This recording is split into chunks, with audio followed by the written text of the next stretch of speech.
杀的。深更半夜独身来库房，不是图财害命是什么？真是啊，这人类真晦气，明明是个途经之家的女人杀的。就是，钻狗洞跑的，还把天窗从里头扣上了。谁在说话？老实点，别装疯卖傻。咦，他能听见咱们说话？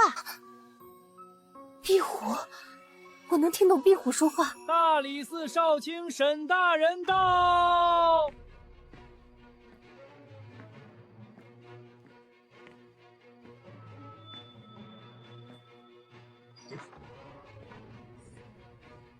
禀大人，人犯已拿获，凶器疑似为女子所用银簪，现场再无他人。不，人不是我杀的。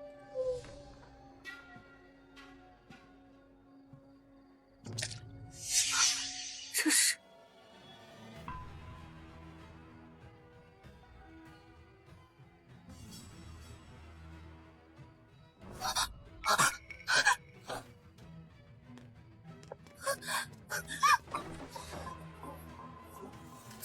人赃并获，给我拿下！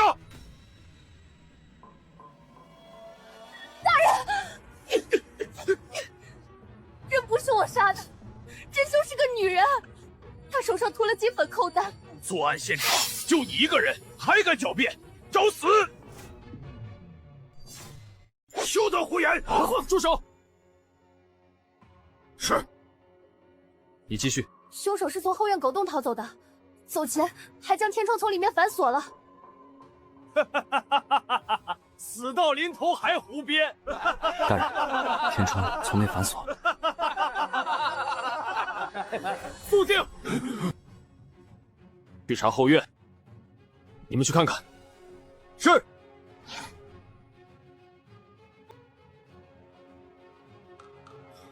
禀大人，狗洞处找到藕色裙布丝缕，天窗大扣确有新鲜划痕。什么？给他把手铐卸了，但是他还不能放走。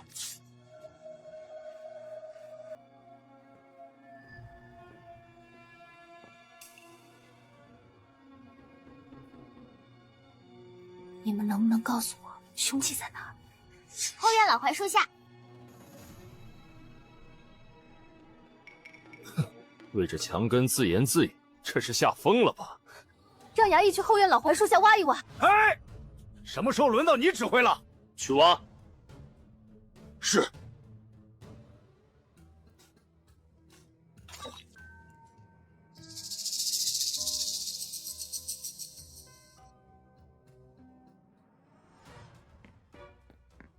找到了，找到了！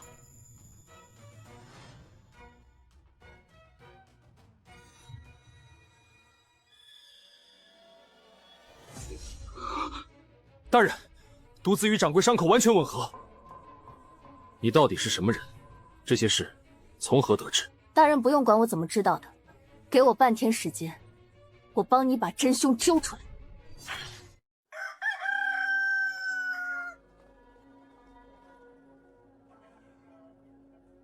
少卿大人今日莫非中了邪，竟真信这疯女子的半日破案之说？由他装，半日一过，直接按死罪收监。那女人身上2股味儿，庙里的檀香灰味儿，还有桂花头油味儿。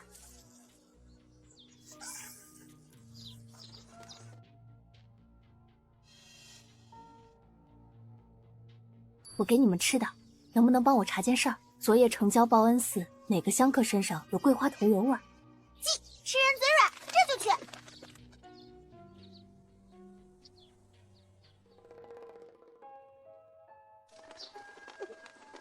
查到了，宁香阁掌柜的小妾柳氏，她平日最爱桂花头油，昨夜买通尼姑替她上香，自己偷偷跑回城了。大人，怎么了？请大人速派2路人马，一路回府拘拿掌柜小妾柳氏，另一路立刻前往报恩寺提拿替身尼姑。你可知抓错了人有什么后果？我愿意一力承担。听令，分2路，一路回府拘拿柳氏，另一路前往报恩寺提拿替身尼姑。跟我走。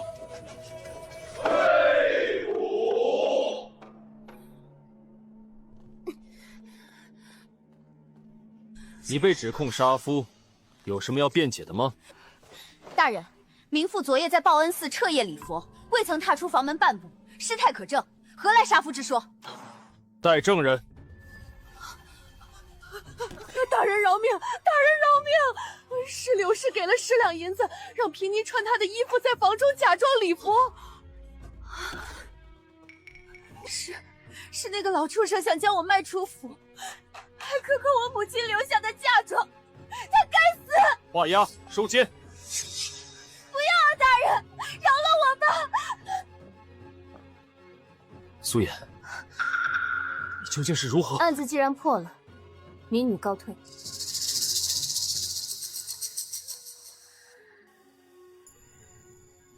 虽然不知道为什么突然能听懂禽兽之语，但是爹，您的冤案有救了。爹的案子眼下没头绪，先给昨天那2只壁虎抓报酬吧，以后说不定还得依靠他们当眼线呢。抓不到我，抓不到我！有本事你出来！这丫头天天怎么又在跟墙根说话？指定撞邪了。快走快走，少沾晦气。唉，难道我果然是天煞孤猫？怎么又克死一个主人？你主人是谁？你能听懂我说话？能听懂，快说，你主人怎么了？我家掌柜刚才让人杀了，脑袋撞书架上，血淌了一地。你家掌柜在哪儿？带路。让开让开，大理寺办案。走后院，有杂物堆，翻墙。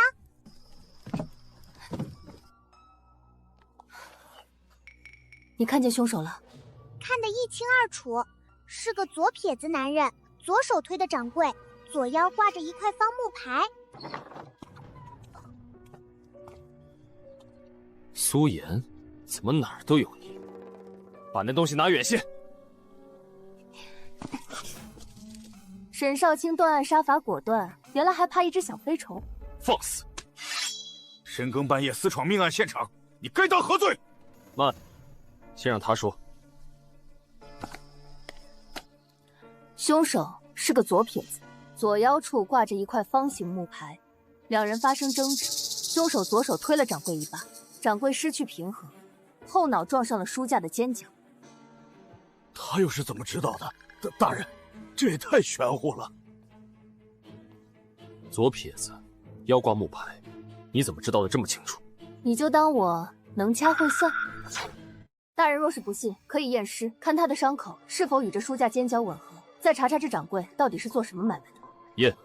大人，死者后脑伤口确为钝器撞击所致，与书架尖角形状吻合。从伤口角度判断，凶手推搡时却是左手发力。这还真让你说中了。搜。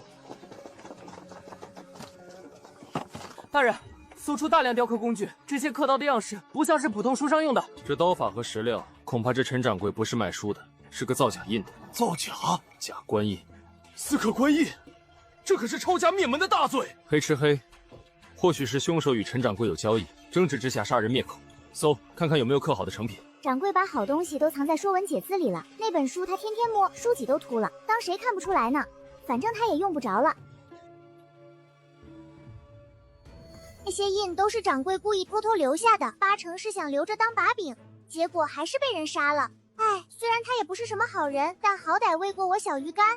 这是我父亲的官印，10年前父亲贪污渎职的冤案根本是栽赃，假印还在，真凶另有其人。沈大人，此处藏有重大证物。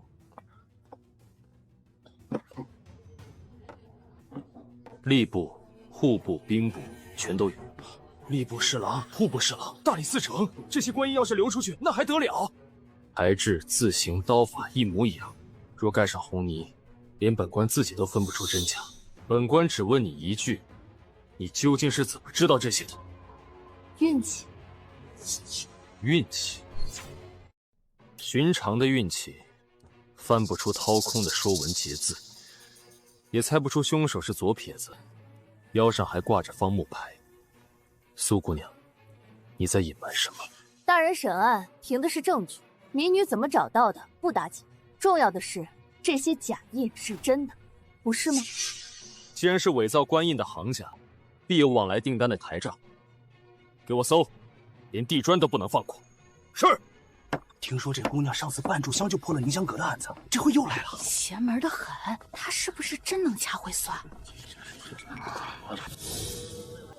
老前辈，帮个忙，这书铺里哪还藏着东西？书架后面有东西，那人老往那儿摸。多谢。大人，都找遍了，连地板都撬了2块，什么都没发现。大人，查查那里。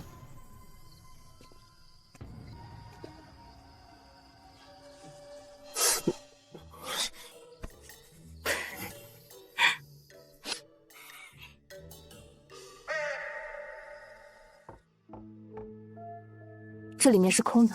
来人，把书架搬开。有机关。这机关藏在何处？救命！猫爷饶命！我不好吃，一身的骨头。猫兄，商量个事儿，这只老鼠借我用用，让它找找这书架的机关，回头我赔你2条小鱼。我找，我给你找，别吃我。好吧，先欠着。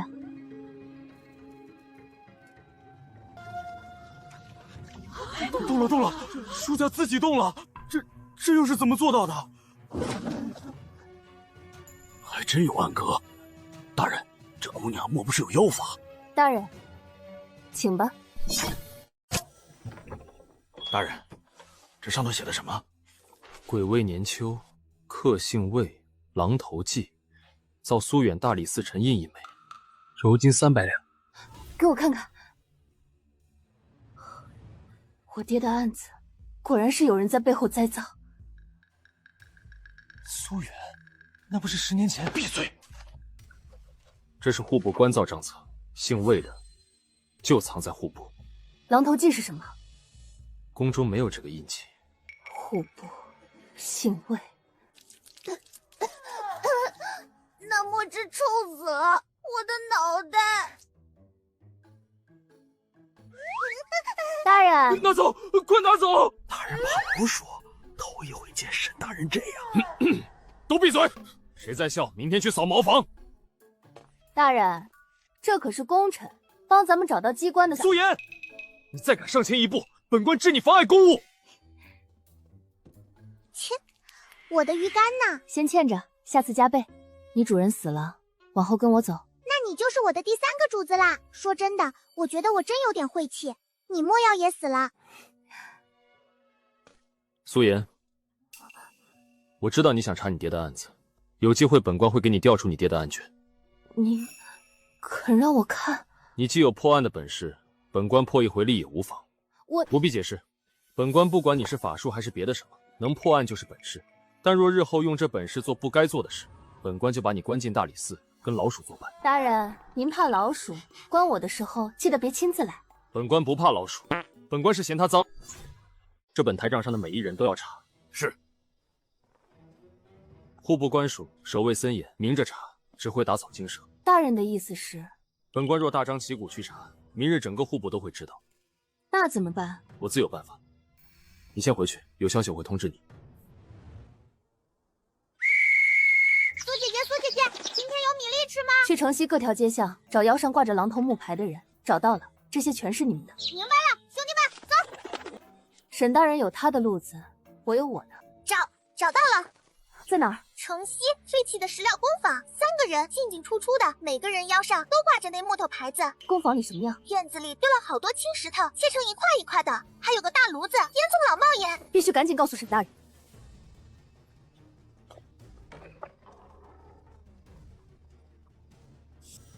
大人，没人。石料和刀法跟书铺里搜出来的一模一样。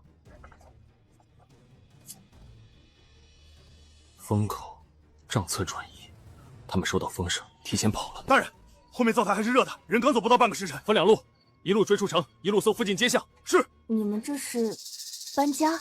不是搬家，是在办丧事。丧事？我们的家被几块大石头砸了，几百个弟兄全压在了下面。你们的家是什么时候被砸的？就在刚刚天还没黑的时候。跑得这么匆忙，连火盆里的罪证都没烧干净，哪还有闲工夫搬这么重的石块？这下面一定有鬼。大人，那堆废石料不对劲。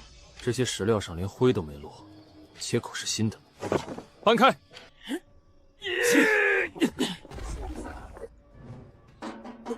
空的。搬这么多重石料压在上面，是想等风头过了再回来取东西。掀开。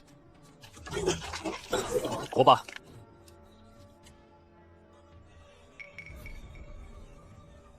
大人，无妨。沈少卿，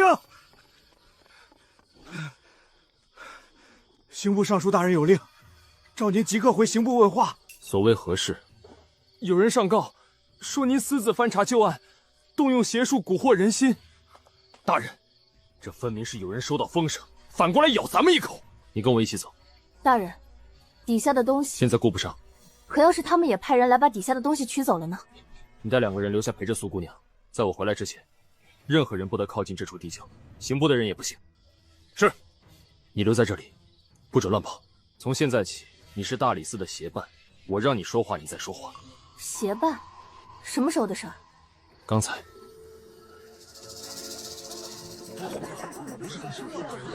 看到没？那就是沈少卿，听说被刑部传去问话了。旁边那姑娘是谁？你不知道，就是那个能掐会算的苏娘子，听说能帮忙破案呢。真有这么神？神什么神？我看就是装神弄鬼。刑部大人都说他用邪术，这下有好戏看喽。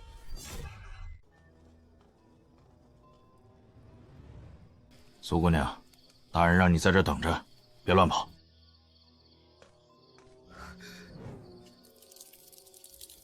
你们知不知道下面有什么？不深，一直往下走，有个人坐在里头。捕头大人，干什么？地道底下有人。胡说什么？这地道封了不知道多少年，凶手可能根本没走，他就藏在下面。黑灯瞎火的，你怎么知道下面有人？我说我能掐会算，你信不信？头儿，上回他说狗洞和天窗也说中了。对呀，头儿，还有老槐树底下那根簪子。行，要是下面真有人，我姓道这些；要是没有，没有的话，我跟你回大理寺蹲大牢。等等，大人让我看着不让人。那你就跟我一起下去。你们3个，难道还怕我一个姑娘？走，你们2个也跟上。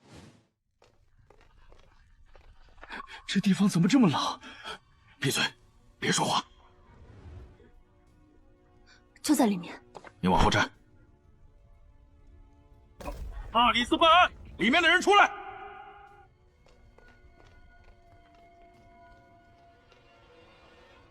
还真有人。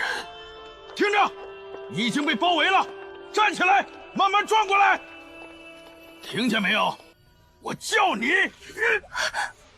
啊！什么东西？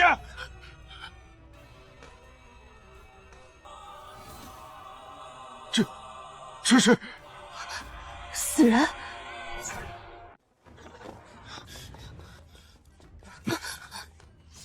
大人，你不是被刑部带走了？太慢了，半路踹了他们，翻墙回来了。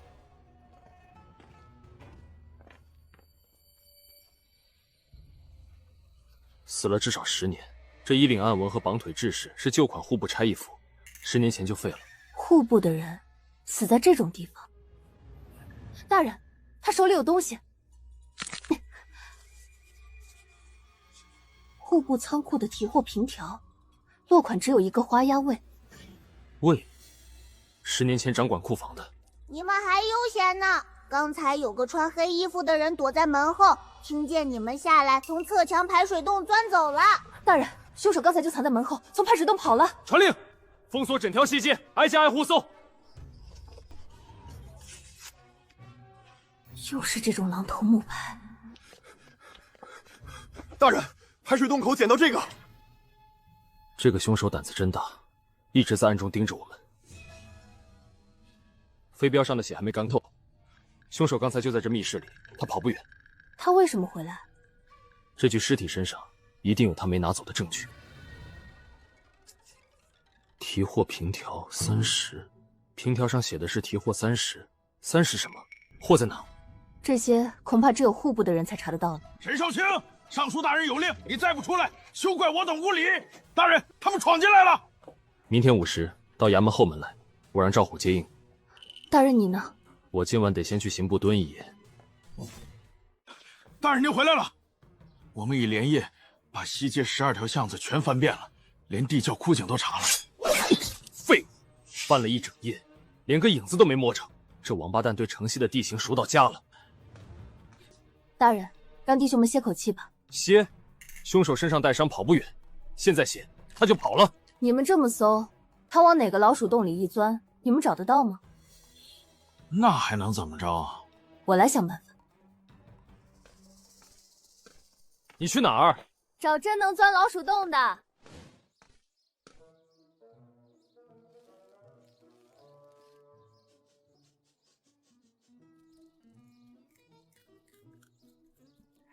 我听说你是城西这片老鼠的老大，想请您帮我办件事儿。你说，只要吃的管够，什么都好说。帮我找个人，穿黑衣，胳膊带伤，腰上挂着狼头木牌。狼头牌子，见过。昨晚我弟兄在城西破庙那边瞧见过一个鬼鬼祟祟的家伙，趴地上舔伤口呢。破庙？哪座破庙？城外那个土地庙，里头供的泥菩萨都塌了半边的，那地方没人去，连野狗都嫌。找人包在我身上。城西这片所有的鼠洞都是我的地盘，我再派小的们去盯紧它。就是这里。赵虎，你带人堵后窗，剩下人跟我走正门。是。还在里面，正在撕衣服裹伤口呢。还有武器吗？有把刀放腿边上，不过他现在疼得龇牙咧嘴的，站都站不太稳。大人，凶手有刀，不过左臂伤得不轻，行动不便。这你也知道？我算出来的。大理寺办案，里面的人出来。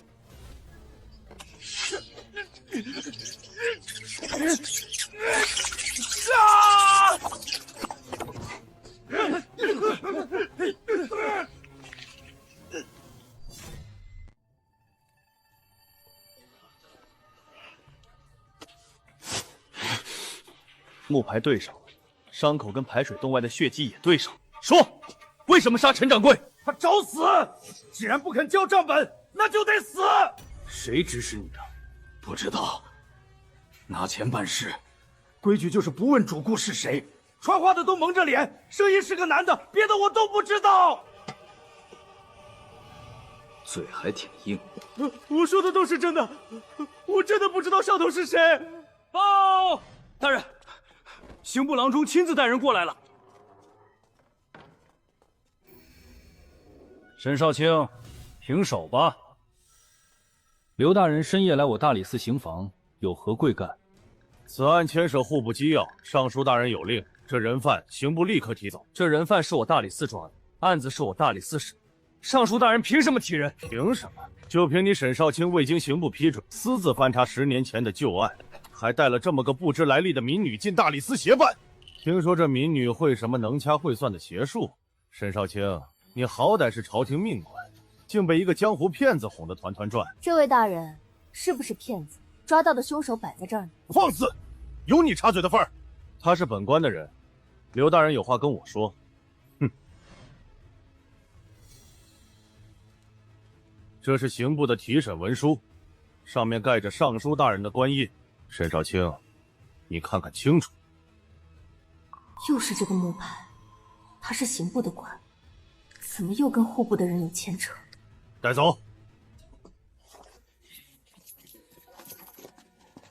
姑娘，年纪轻轻别走歪路，装神弄鬼哄得了一时，哄不了一世。大人教训的是，不过民女有句话想请教大人。说。大人腰上这块木牌，看着挺别致的，是刑部发的还是户部发的？刑部郎中怎么会带着户部的牌子？别急，看看这个，颈部勒痕有重叠，这是当年我父亲案子的验尸记录。朝见，当年卷宗被强行封存，我早觉察其中疑点重重，却无从查起。摊牌吧，明面上我不能再碰旧案，但暗地里我可以利用职权替你调阅旧档。作为条件，你要帮我破一桩眼下最棘手的案子。什么案子？连环杀人案，死者全是新娘。近3个月来，都城接连3位新娘被杀，全都是在大婚当夜失踪，尸首随后被弃在荒郊。最麻烦的是，3具尸体的头颅全都不翼而飞。这案子闹得满城风雨，百姓连大红喜字都不敢贴，更别提办婚事。刑部押着大理寺，给的期限快到了，你的办法比衙役管用。我需要你。我帮你破案，但我父亲的案子，你必须帮我查到底，不准停。一言为定。不好了，不好了！什么事这么着急？城南有一家偷偷办喜事的，新娘子回房补妆，就一转眼的功夫，人就不见了。城南有新娘失踪，刚发生。牵马，快！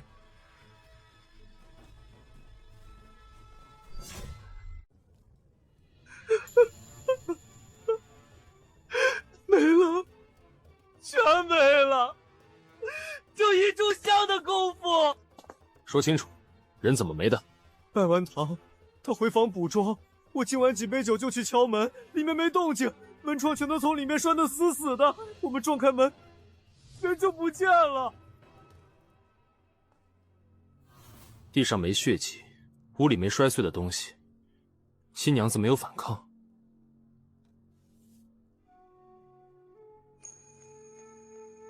青营巡卫最是灵敏，这房子附近有青营群，可以找他们帮忙。好香好香，这个花粉味儿城外西山上才有，香得很。大人，是花粉，只有城外西山上才有这种味道。三花，上去看看。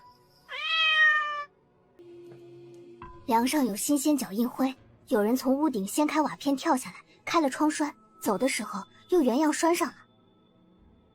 有线索吗？凶手从屋顶进，掀瓦落地，开了窗栓运人，离开时再原样封锁。凶手悄无声息潜入新房，能在新娘毫无防备时带人走，绝非普通匪类。少卿大人，城西乱葬岗发现尸首了。是谁？是今晚的新娘，和前3起一样，脖颈切口整齐，头颅不翼而飞。连环杀人，手法一致，这桩案子绝没表面看起来那么简单。走，去城西。大人，逝者颈部肌肉松弛，毫无挣扎痕迹，是失去知觉后被害。有发现吗？大人，与窗栓上的花粉气味完全一致。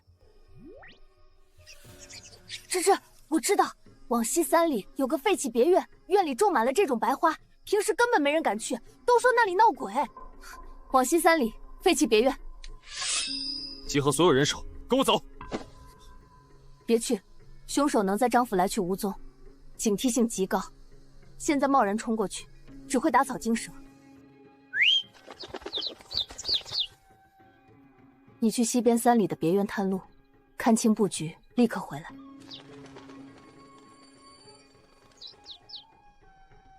别院里全是荒草，正屋大门挂着铁锁，后院白花全开了，没看见活人，但是地窖口有新鲜的泥脚印。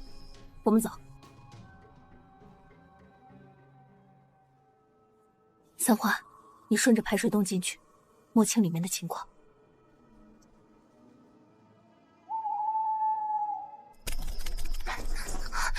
要命了！里面正屋的墙上挂着好多个布包，全都是圆圆的，像人头。正屋有挂着的人头。破门！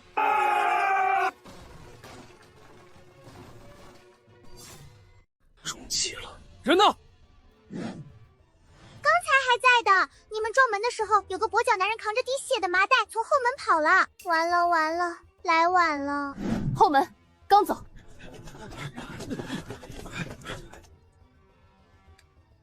右脚浅，左脚深，是个跛子。大人，不能追。天黑林密，对方熟悉地形，现在追进去，极容易中埋伏。封锁别院，给我搜！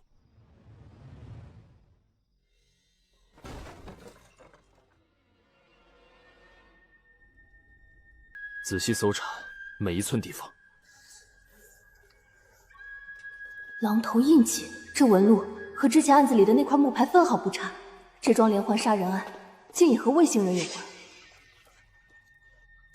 大人，是一本账册，上面记着前4位新娘的生辰八字、出嫁时辰和迎亲路线。第5位新娘的名字，城北柳家，婚期就在3日后。一而再，再而三，他这是在挑衅大理寺，绝对不能让他再杀了柳家新娘。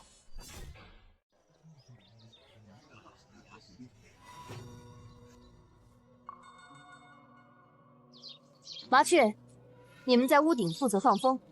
慧良，你们要监应好麻雀。那我和蜘蛛伺机而动，一有情况就通知麻雀。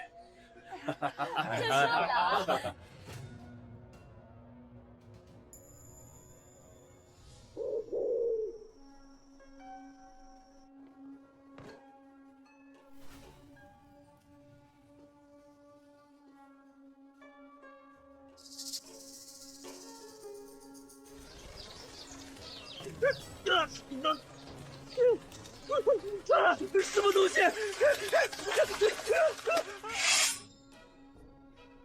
上！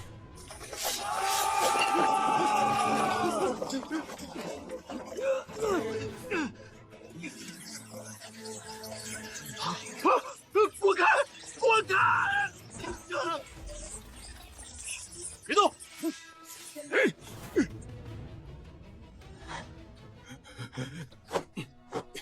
大人，他身上没有狼头腰牌。你们的头领在哪儿？官爷说什么小人听不懂啊！我就是个偷东西的贼。你账本上的狼头印是谁画的？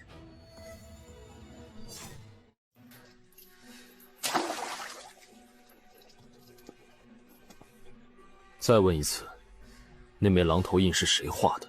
叶荷花别院藏着什么秘密？官爷，我说了800遍了，我就是个劫道的。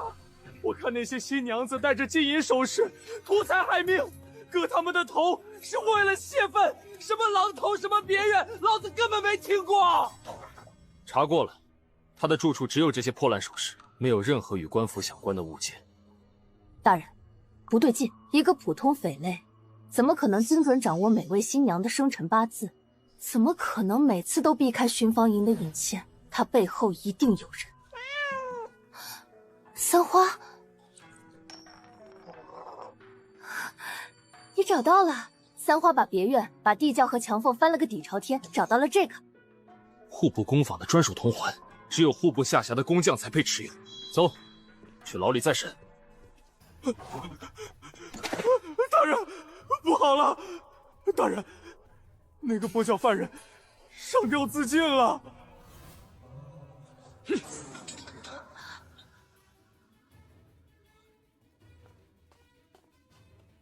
他手有残疾，根本握不住笔，更写不出这么工整的字。户部的手伸得真长。户部，大理寺刚查到，第一个被杀新娘的娘家就是给户部供货的商家，恐怕新娘出嫁的嫁妆箱就是他们转移赃物的工具，拿走东西再把新娘杀了灭口，做成连环杀人案。全城都以为是疯子作案，没人会往10年前的一笔旧账上想。就为了这个，他们多杀了这么多人。现在连凶手都被他们追进大牢里灭口。对方一而再再而三的灭口，恐怕就是怕我们顺着这条线查到魏姓官员的头上。陈岩，你好大的胆子！一桩小小的连环杀人案，你给我捅到刑部那里去！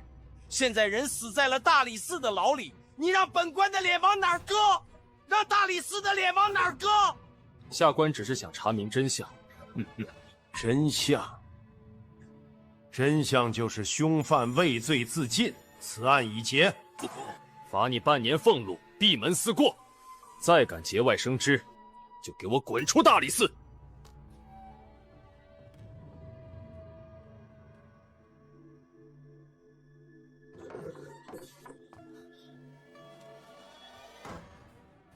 明面上结案，暗地里我把苏远案的残轮卷宗抄录出来了。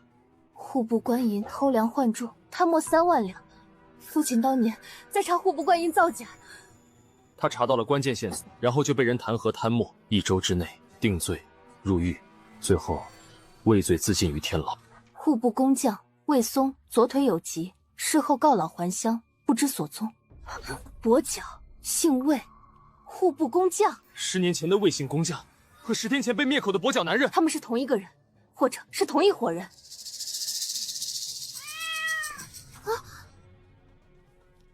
有人从门缝塞进来的，大半夜的，吓死猫了。我这主子才跟了几天，可别又出什么事。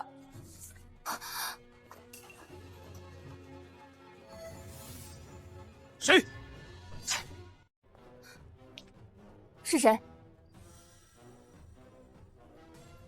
跑了，特意留信警告，足以说明咱们踩到了他们的痛处。我倒要看看，他们到底敢不敢来。大人，您找我，把门带上。什么事这么谨慎？赵虎，有件差事交给你。大人，请讲。从今天起，你安排人暗中保护苏妍姑娘。苏姑娘，可她要是发现……别让她发现，做得到吗？赵虎拿命保得周全。若有半点差池，我拿你试问。是。听说里面那罐子里装的都是人，骨头全化了，可不是吗？黄大仙发怒，把冒犯他的人化成水了，太吓人了！以后谁还敢从这门前过？所有人立刻退后避让。大理寺奉旨办案，凶案现场，闲杂人等严禁靠近，喧哗滋事。头，殿中遇害的3人都是近日来此地祈福上香的富商，几人入祠之后便离奇失踪，杳无音讯。今日清晨才被香客发现，3人尽数被塞进这几只瓦罐之中。这罐口还没我拳头大，人怎么塞进去的？外头都传是冲撞了黄大仙，被收了魂魄。一派胡言！世间哪来什么仙家害人，分明是歹人作祟。林龟，看出什么了？3具尸身都全在罐底，骨头软得像泡发的面筋，轻轻一碰就走形。罐里有股腥甜药气，不像是寻常腐烂气味。邪门！这味道闻着就不像人间的东西。别急着下结论，这还用下结论？哪个人能把自己折进这小罐子里？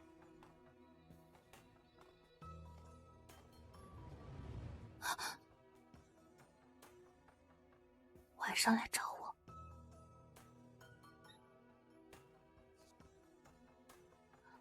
大人，这事绝对有古怪，处处不合常理，绝不是人力能办到的。赵捕头，我小时候跟一位游方道人学过黄仙补法，能请黄大仙上身指点迷津。啥？请大仙？苏姑娘，断案讲究真凭实据，请神问卜不是儿戏。你们现在可有别的线索？暂时没有。既然没有，不如让我试一试。苏姑娘还有这手艺，那感情好，试试，快试试。你确定？上次是老鼠和麻雀，这次是黄仙。上回是上回，这回是真的。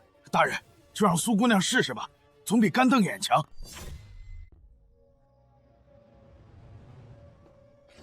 大人，真让她一个人进去，万一……闭嘴！香，实在是香！你可比那些假惺惺拜神的人实在多了。他们常年上香许愿，连个鸡蛋都舍不得供。吃人嘴软。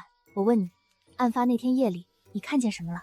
子时刚过，有个男人翻墙进来了，长什么样？天太黑，没看清脸，但他走路一瘸一拐的，是条跛腿。跛子？没错，他进祠之后根本不拜神，直奔香案而去，偷偷往供香里掺了一包白色粉末，动作鬼鬼祟祟的。他身上有什么特别的地方吗？有，他身上有铁锈味儿，还有烧窑的那种土腥气，呛鼻子。还有别的吗？没了，我就看见这么多。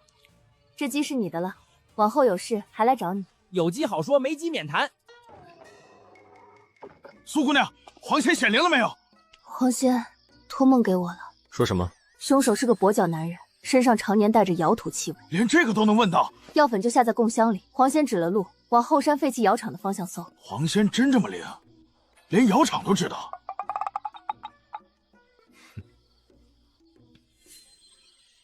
还愣着干什么？立刻带人前往后山搜证。是。眼睛都放亮点，任何东西都别放过。头儿，这黑灯瞎火的，咱们到底找什么？找什么？找证据，符纸、药包、脚印，通通算。黄仙托梦，这事说出去谁信啊？少废话，大人让搜就搜，找不到东西拿你试问。头儿，这儿有东西，火把拿近点。窑厂，这上面写的是窑厂，还真让黄仙说中了。别管谁说的，东西找到了，走，回去复命。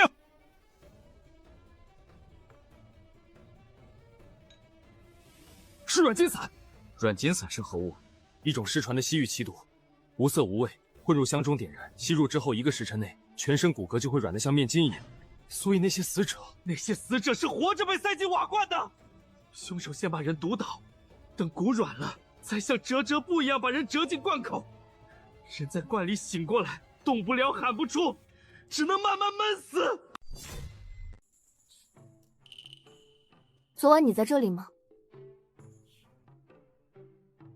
凶手作案时，左手戴着一枚青铜扳指。这回是黄仙托梦，还是你自己想的？毕仙看见了。行。毕仙还说了，凶手作案结束后往山下镇子方向去了。大人，窑厂那边翻遍了，只有几个烧坏的破瓦罐，没什么有用的。来得正好，即刻调转方向，排查山下镇子，重点搜寻所有跛脚之人。跛脚的好找，这范围也不算大。再查左手戴青铜扳指。大人，这也太细了吧！3名死者的身份和关系一并查清楚。是。大人，查出来了，3个死者是合伙的药材商，在京城算1号人物。5年前他们联手做了个局，坑了一个姓段的药商。姓段的也是跛脚？不是，姓段的被坑得倾家荡产，最后含恨病死。还有个遗孀叫段秦氏，现在就住在山下镇子里。这个遗孀是个跛脚。带上人，去请段秦氏。明白。段秦氏，本月12、13、15，3名死者接连遇害。这3日夜里，你身在何处，做过何事？如实作答。回大人的话，民妇在娘家为王母守灵，3天3夜没离开灵堂半步。可有人证？街坊邻居、娘家亲戚都在，人人都看见了。大人一问便知。你丈夫段某5年前是否被这3人所害？是他们设局骗走了我夫君全部家当，我夫君活活气死在病榻上。大人，我做梦都想让他们死。所以你动手了？大人说笑了，我一个妇道人家，平日里连杀鸡都手抖，何来本事接连杀害3名身强力壮的大男人？大人，冤有头债有主，我纵然恨极也无害人之力，还请大人明察，莫要冤枉好人。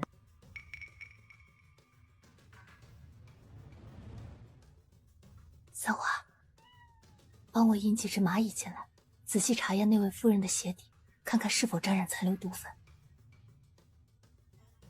大人若不信，派人去问就是。灵堂里30几口人，难道个个都替我做伪证不成？大人，他说的要是真的，案发那几天他确实不在场。鞋底有毒粉，好几个弟兄闻了一下就倒了。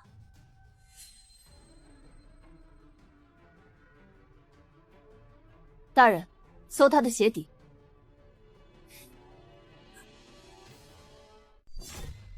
你说什么？你袖口沾的是后山的窑土，鞋底还有软金散的粉末。你守灵是真，但你半夜偷溜出去也是真。大人，鞋底污渍说不定是民妇踏入这大理寺衙门不慎所沾上。我在娘家守灵3天3夜没出过灵堂，大人若是不信，大可派人前去核查。大人，他这话说的挺硬气，不像是编的。段秦氏，你口口声声说有人证，但你要知道，不在场证明是一回事，物证是另一回事。大人什么意思？杀人凶器所用毒药，我们一样能找到。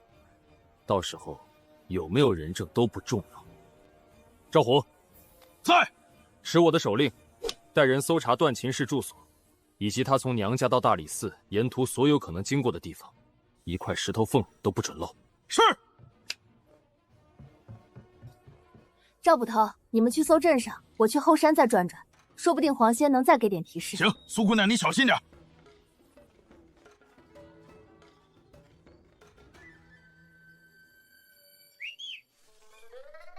又来问事儿，这次带烧鸡了吗？今天没带，先欠着。上次说好有鸡好说的。急什么？下次给你带2只。先帮我找找，这附近有没有新挖过的土，或者藏东西的树洞。这边。找到了，赵捕头，这里。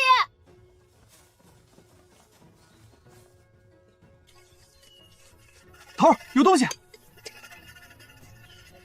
还真在这儿，来人，小心包好，送回大理寺。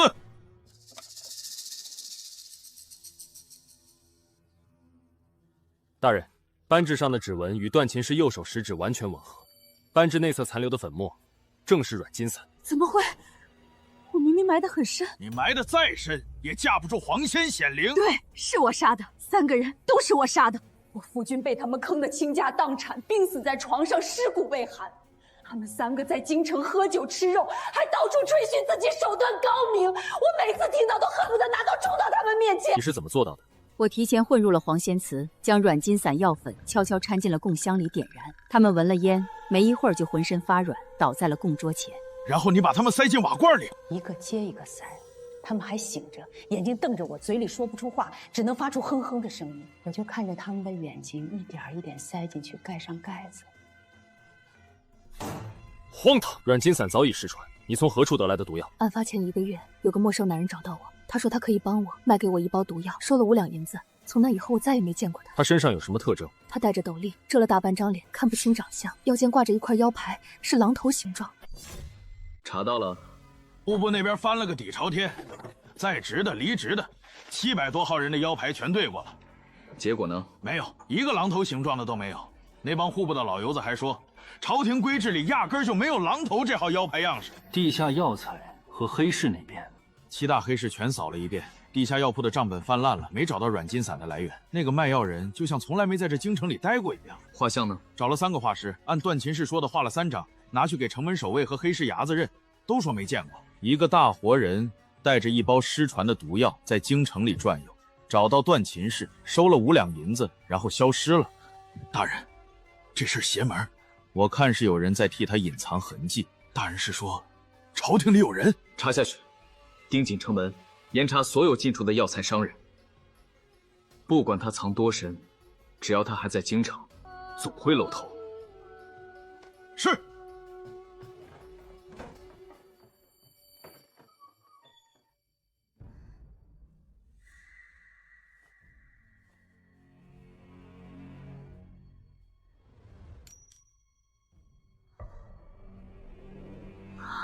什么东西？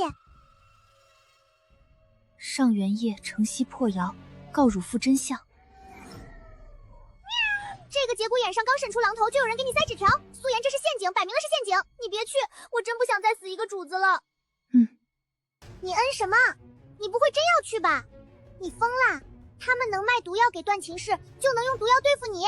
你一个人去破窑，跟送死有什么区别？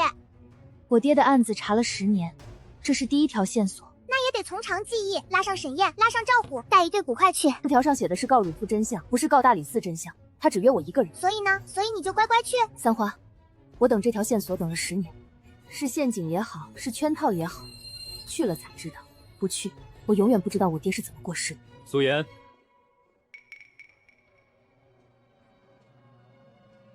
黄县案结了，你的功劳不小。大人过奖，民女只是碰巧问了黄仙几句。碰巧？你这几日脸色不好，有些累。是累，还是有心事？大人多虑了，民女只是担心此案牵连甚广。最好如此，别忘了，你的命现在还系在大理寺，你别动什么歪心思。头儿，跟前面2个一模一样，又是丝线，又是这皮影的姿势。第3个了，这线比头发丝还细，勒进肉里跟刀切似的。什么人力气能拿线把人勒成这样？官爷，官爷饶命！我就是个看门的，不关我的事儿。你今晚在哪儿？在后院睡觉，真的在后院。我半夜听见绣房里有人唱曲儿，还以为是绣娘们在赶夜工。唱曲儿？是，老腔老调的那种唱腔。我不敢过来，捂着头就睡了。天快亮才发现的。头儿，外婆都在传，是皮影情私命。查案呢？什么精不精的？给我仔细搜，一根线头都别放过。列位，昨儿夜里云山阁又抬出一个，又一个，没错，跟前头一样，被丝线吊起来，手脚扯得活像皮影人偶，脖子上一道红印，这都第3个了。这也太邪门了，官府还没抓到人。抓到人？嘿嘿，这位老哥，怕不是人做的事儿。怎么说？去年腊月里的事儿，诸位可还记得？这云山阁的钱掌柜瞧上了城南老李头家的皮影戏班子，想买人家的祖传皮影。我记得老李头不肯卖，还一把火烧了人家5代传下来的皮影。这事儿我听说了，老李头死的时候怀里还抱着烧剩的半张皮影。就是这档子事儿。如今老李头的皮影化了精怪，回来给主人报仇了。专挑云山阁的绣娘下手，下一个就该轮到钱掌柜了。大人，云山阁这案子属下办不了了。说，现场除了几根驴皮做的细线，什么都没有，无作验了。3名秀女都是被这种线活活勒死的，勒进去半寸深，可这线比头发丝儿还细，一扯就断，怎么能把人勒死？还有呢？脚印，现场有几个脚印，比寻常孩子的脚还小。可我查遍了方圆3里，当晚根本没人见过的什么半大孩子。钱掌柜呢？审了没有？审了，那老小吓得半死，一口咬定是皮影精作祟，还说老李头得罪的人能排到城门口，但这么往死里整他的没有。去叫苏颜。大人，你又让他？你有别的办法？苏姑娘，丑话说前头，里头可不太好看。那个绣娘现在还挂在绣架上，等着家属来认领。看过了才知道。大人让你来看看，要我说，这案子比黄仙案还邪门。黄仙好歹有个罐子，有个毒药，这里除了几根线，什么都没有。这些线是什么材质？驴皮，做皮影用的那种。驴皮线。对，现场还有几个脚印，看着像半大孩子的尺寸，可我查了，当晚没人见过孩子。哎，苏姑娘，你要去哪儿？苏姑娘，你在找什么？赵捕头在门口等我吧。又来了，上次是黄鼠狼，这次不知道又是什么东西。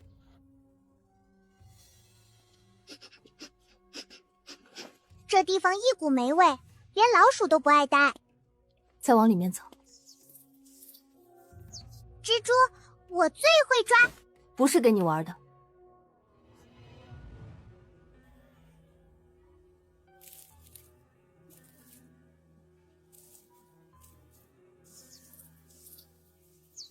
几位，打扰了，问个事儿。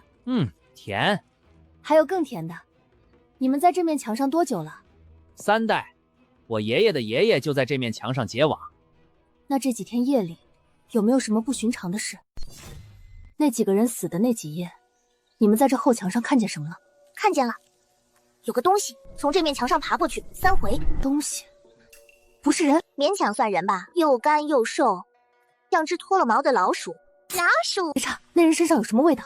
臭，苦的，呛鼻子。什么苦味？熬坏的墨椒味儿。我们结网最怕那股味，一熏丝都吐不利索。还有别的吗？他指甲缝里全是黑胶，背上总背着一个长木匣，每次来都背着，3回都背着，轻飘飘的，跟踩在丝上一样。木匣里装的是什么？不知道，他不开，我们也不敢靠近。那股墨椒味儿太臭了，闻多了要断子绝孙。问出什么了？凶手是人是鬼？是人，而且是个做皮影的手艺人。你怎么知道？驴皮线、墨椒味、长木匣，皮影戏班装影人的就是长木匣，那道细线是操纵皮影关节用的。大人，民女刚才在外面站了一卦。什么卦？蛛丝捕凶。你的业务范围又扩大了，上次是黄仙，这次是蜘蛛。蜘蛛结网，网罗四面，最善捕捉风吹草动。这面墙上的油珠告诉民女。等等，谁？蜘蛛？凶手身形瘦小，轻功极好，专走墙沿。指甲缝里全是黑胶，身上一股熬坏的墨胶臭味。这倒是，这跟皮影戏团的人对得上。他每次作案都背着一个长木匣，皮影艺人用的影人匣正是匣长形状，勒死死者的驴皮线是操纵皮影关节的牵线。所以凶手是皮影艺人。你的蜘蛛连木匣和墨椒味都闻得出来。蛛丝细腻，八方来风都挂得住。大人若不信，可以先听听林武做的验尸结果。去停尸房。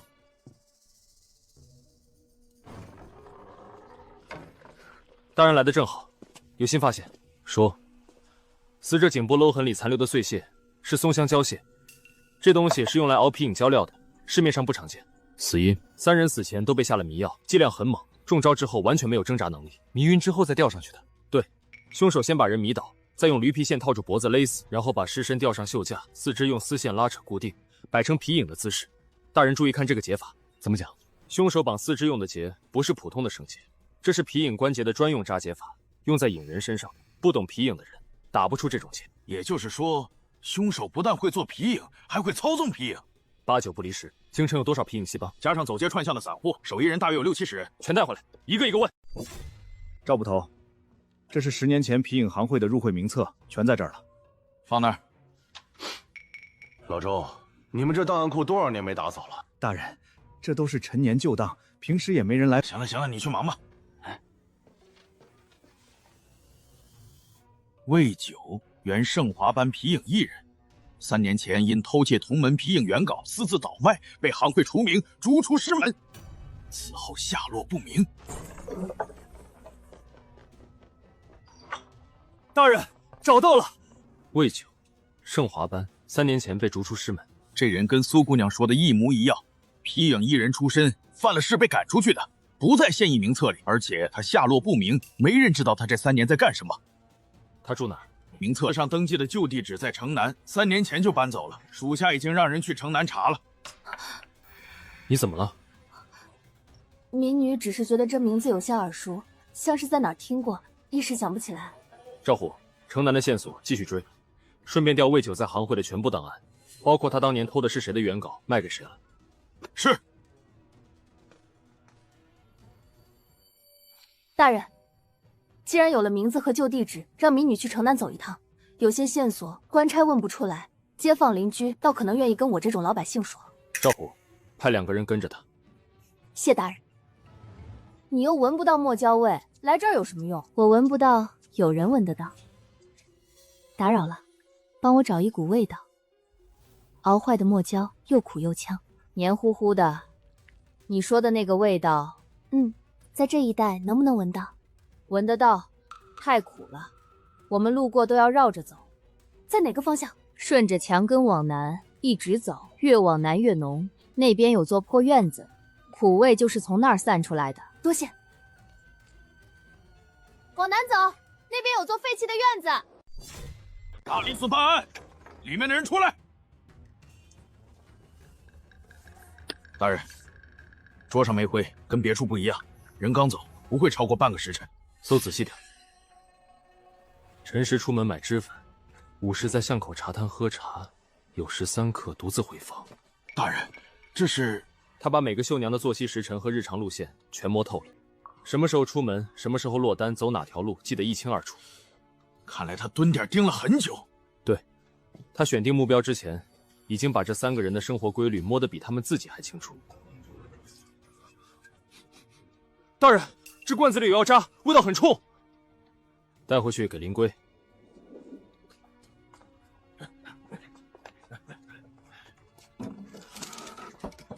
各位，住在这里的那个男人见过吗？见过，瘦得像干柴那个，对，就是他。他平时什么时候来？每天天不亮就来，寅时天还黑着呢。来这里换药、缠腿，动静不小。缠腿？他腿上有伤？对，他走路一瘸一拐的，是个跛子。而且他不是一个人来的，还有谁？有个穿绸缎的男人，40来岁，看着像有钱人家的管家，跟在他后面也不说话，就站门口看着。对，来过好几次。那管家身上有香味儿，不像这院里的苦臭味儿。那管家说话了吗？说过一次，说什么东家让你快点，还说了句别留活口。黄仙案是跛脚，皮影案也是跛脚。黄仙案有狼头腰牌，皮影案有管家接头，这2桩案子是同一拨人在背后操控。你在那边干什么？大人，民女刚才探到一些线索。苏姑娘，你又算到了。说。魏九是个跛脚，腿上有伤，每天寅时来这屋里换药。他在京中有同伙，是个穿绸缎的管家，来过好几次。那管家曾在此处对魏九说过一句话。什么话？东家让你快点，一个都不许放过。这是有人指使。魏九只是个拿钱办事的杀手，能让他卖命的应该是云上阁内部的人。这案子的起因恐怕还在云上阁。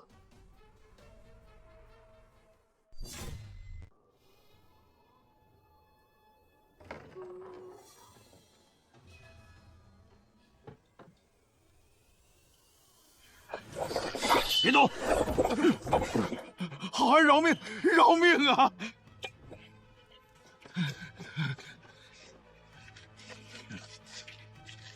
这什么东西？你主子是谁？说！我不知道，我就是个跑腿的。不知道？这狼头在大理寺是挂了号的，上面背着7、8条人命。你嘴硬，扛得住。你家里的老婆孩子扛不扛得住？我说，大人饶命，是云上阁的钱掌柜，那3个绣娘偷了他的秘传绣谱，想带去别家高就。掌柜怀恨在心，才花重金雇了魏九，那个跛脚的皮影艺人做下这案子。还让他故意用皮影戏的手段，想嫁祸给什么鬼怪传说？魏九人呢？他现在在哪儿？他昨晚就走了，拿了钱就走了。他说京城风声紧，待不下去了，要去南边躲躲。他只说他姓魏，别的我一概不知。哦，对了，我见过他几次，他那只拿刻刀的右手手背上有一道很长的旧疤。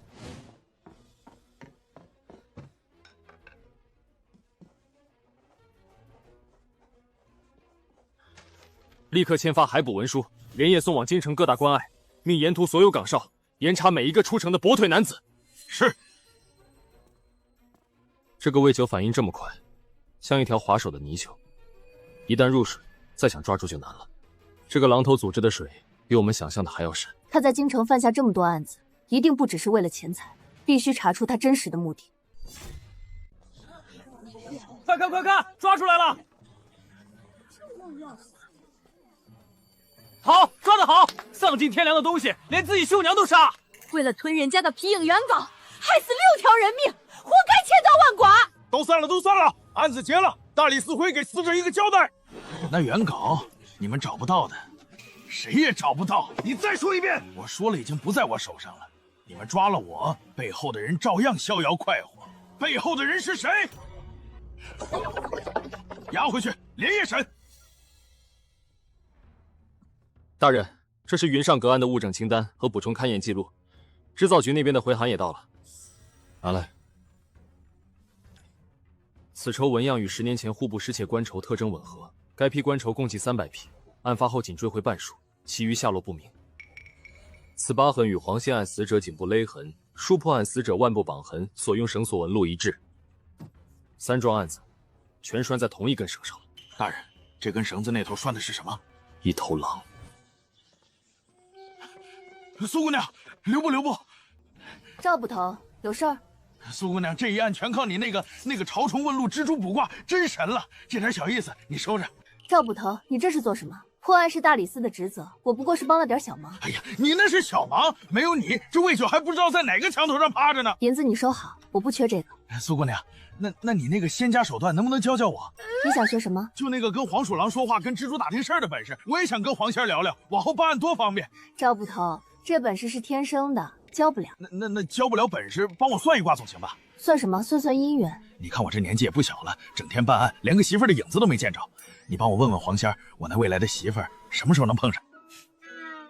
赵捕头，你再缠着我问这些，我今晚就让我家3猫带一窝蜘蛛去你房里做窝。别，我错了还不行吗？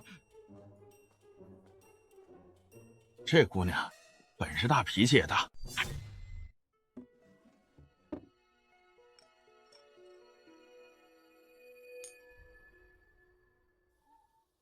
明天就是上元夜了。你还是要去。那是破窑，上元夜城西破窑，全京城最偏僻的地方。你要是死在那儿，连个收尸的人都没有。我爹死的时候，也没有人给他收尸。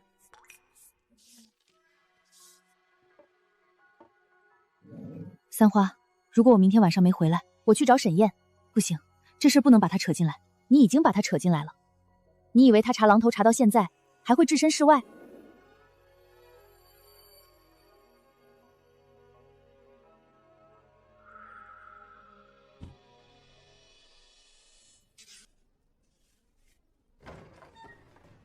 大人，云商阁案所有物证都清点完了，清单在这儿。钱掌柜嘴硬得很，问什么都不开口，就反复说一句话。什么话？原稿不在我手上，你们抓我也没用。他为了灭口杀了那些绣娘，原稿现在不在他手上，说明他背后还有人。经制造局老吏辨认，此绸纹样与10年前户部失窃官绸特征吻合。10年前，苏妍的父亲苏大人正是因为户部官绸失窃案被牵连，全家抄没，自己死在狱中。大人，您怎么了？苏妍人呢？苏姑娘下午还在后院碰见她，后来就没见着人了。她不是留了条子说出门买绣线吗？什么条子？就他房里桌上的条子，写的是出门买线，勿念。大人，您到底在找什么？他去了城西破窑。他去破窑干什么？去去送死！赵虎，叫上人，马上跟我走。是。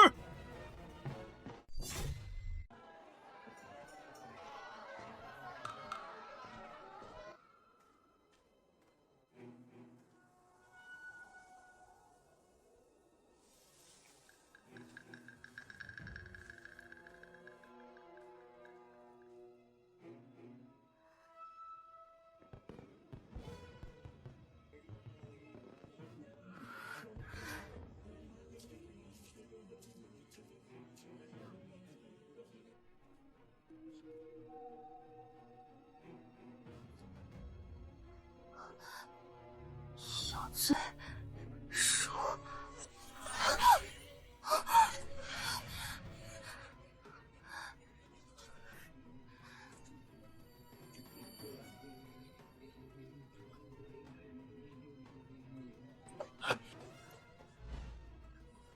谁？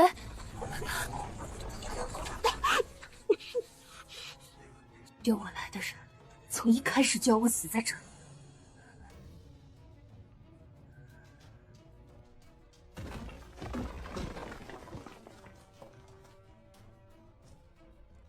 苏烟，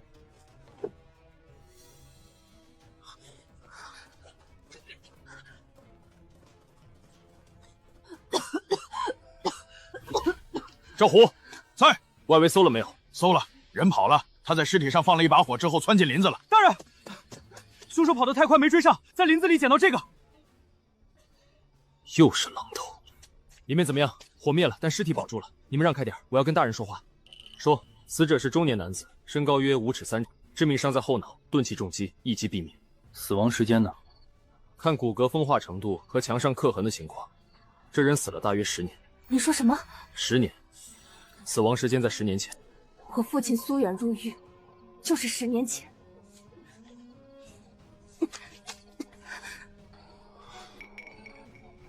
跪着的，我知道那具骨头是谁的了。苏姑娘，你认识这个人？还不确定，你先告诉我他怎么死的。急什么？这得慢慢说。看到什么了？颅骨顶部骨质不对劲，表面软化，像被什么东西腐蚀过，像是软筋散。和黄鑫案一样的毒，同一种，但剂量小得多。黄鑫案是猛药，一次放倒全身骨软。这个死者中的是慢性的，长期小剂量投毒，毒性日积月累，侵蚀骨骼，才会留下这种蜂窝状的腐蚀。他被下毒多久了？看骨骼侵蚀程度，至少大半年，甚至更久。这人不是被人一刀捅死的，是被人慢慢折磨死的。致命伤呢？后脑有钝器重击痕迹，颅骨碎裂，恐怕是下毒的人没耐心了，或者出了什么变故，决定直接灭口。你该回去歇着。歇不了，大人有什么话就问吧。这具白骨腰间挂的腰牌，你应该看看。你认识？大人，你有没有查过10年前户部姓魏的都有谁？查过。你父亲的案件里有一份属员名册，你父亲苏远时任户部侍郎，下属6人，其中有一个主事叫魏长平。我爹最信任的属下，小时候我见过他，他逢年过节来家里送东西，叫我严丫头。这个人后来怎么样了？我爹出事后，他第一个站出来作证，说亲眼看到我爹私吞官筹、收受贿赂。他的供词是大理寺定案的关键证据。我爹死后，魏长平就消失了，6年了，活不见人，死不见尸。现在你见到了。他出卖了我爹，害得苏家家破人亡，然后他的主子把他关在破窑里，长期下毒，折磨够了，一锤砸死。你觉得他真正的主子是谁？狼头。10年前那批官筹根本没丢，是有人监守自盗，嫁祸给我爹。魏长平就是那把递出去的刀，刀用完了，自然要毁掉。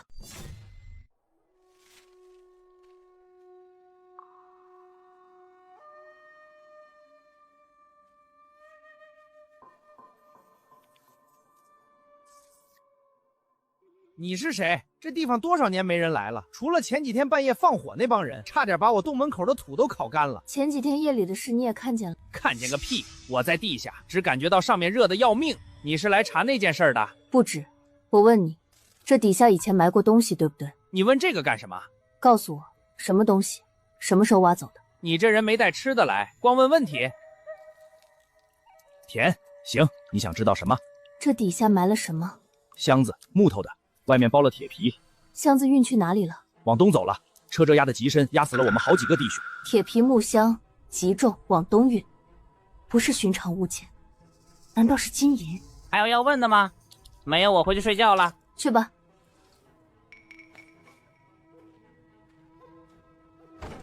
主人吗？大理寺查案。大理寺办案，你就是城西那几口旧窑的窑主？是小老儿，大人有什么吩咐？10年前城西破窑是谁租的？把租约拿出来。？10年了，都10年了，早忘了。那就找，不急，我们等你。这个就这张。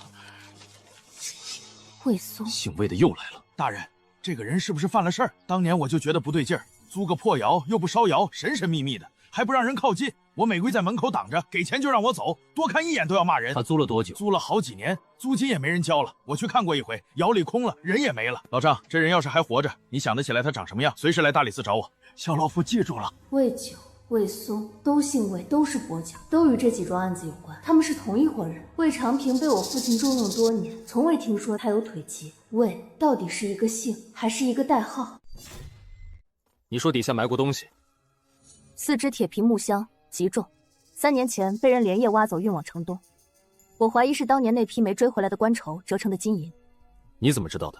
楼沟告诉我的。行，楼沟还说了什么？箱子往城东运了，方向是户部官署。除此之外，没有别的线索了。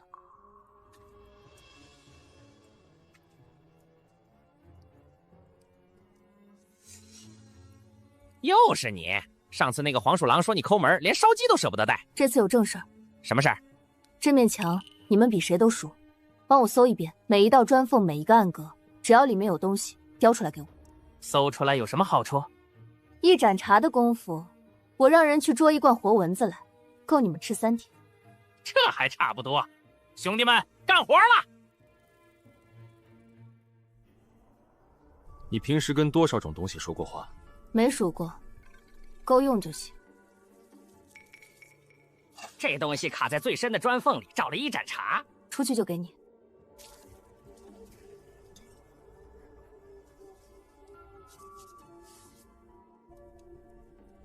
魏松，魏松的私章为什么会藏在砖缝里？同一个榔头，这下魏松和榔头的关系坐实了。魏松是租窑人，也是这间破窑的使用者。他在砖缝里藏了自己的私章，说明他不想让别人知道自己是谁。但他没想到，10年后是一群庇护找到了他。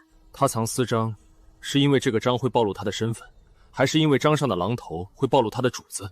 两者都怕，所以他宁可把章藏在砖缝里，也不敢随身带着。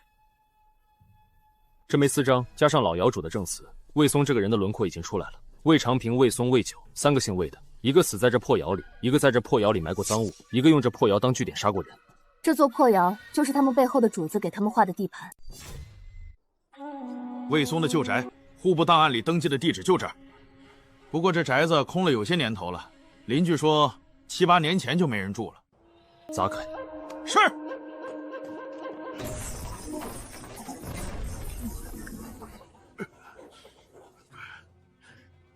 这灰比黄仙祠的香灰还厚，至少荒了7、8年。跟老窑主说的时间对得上，他3年前就没再交租金了。搜，每个房间、每块地砖，一处都不准漏。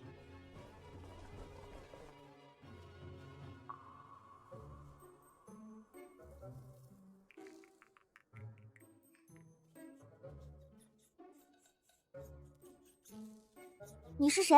这宅子多少年没人喂过我们了？大理寺查案，这家人在的时候有没有藏过什么东西？外人不知道的那种。那得看是什么东西。这宅子里藏的东西可多了，重要的藏得很深，可能埋在地下或者砌在墙里。你问对数了，这宅子换过好几拨人，每拨都往地下埋东西。最早那拨人最奇怪，大半夜挖地，叮叮当当的，吵得我们祖上都睡不好觉。最早那拨人埋在哪里？正房卧室，床底下那块青砖是后铺的，底下的土跟别处颜色不一样，我们打洞都不往那边打，底下有铁器，硬得很，磕掉过我2颗门牙。多谢。赵捕头，去正房卧室床底下撬地砖。就是这块。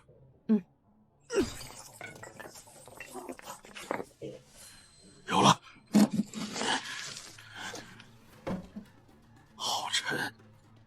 头是金子不成？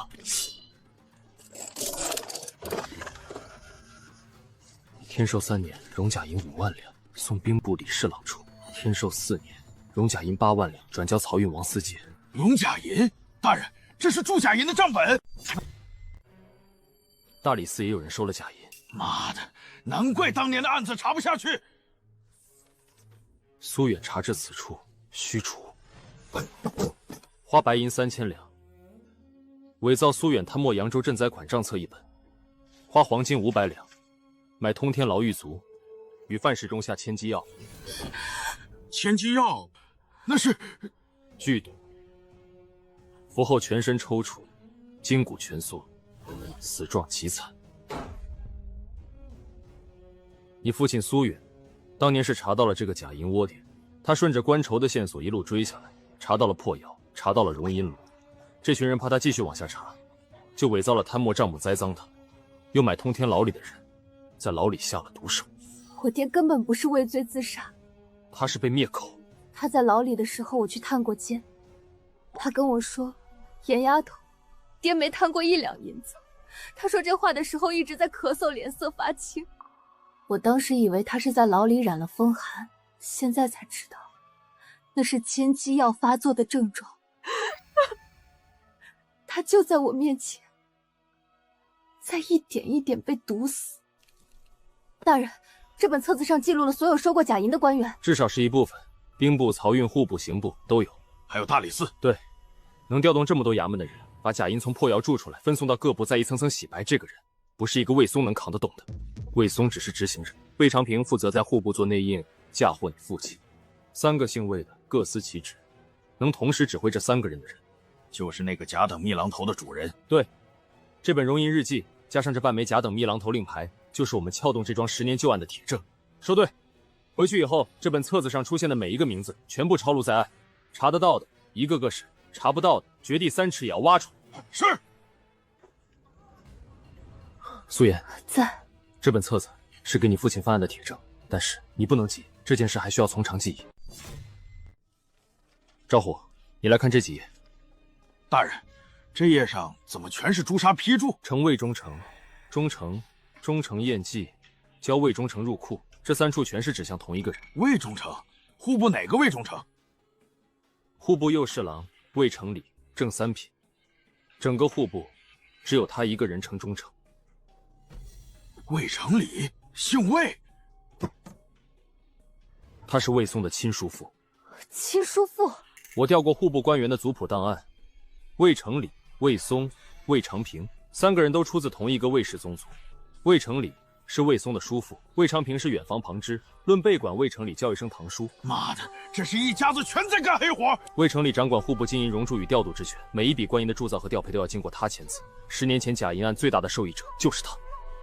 你父亲苏远当年查假银案，一路从破窑查到户部账房，魏成礼眼看要被查到，就让亲侄儿魏松出面伪造证据，嫁祸你父亲，然后再让魏长平跳出来做假口供。对，魏长平是苏远最信任的属下，他的证词朝中无人不信。而你父亲在天牢里备下千机药，账册上写的是买通天牢狱卒，能在大理寺天牢里买通狱卒的人，光有钱还不够，还得有足够高的品级。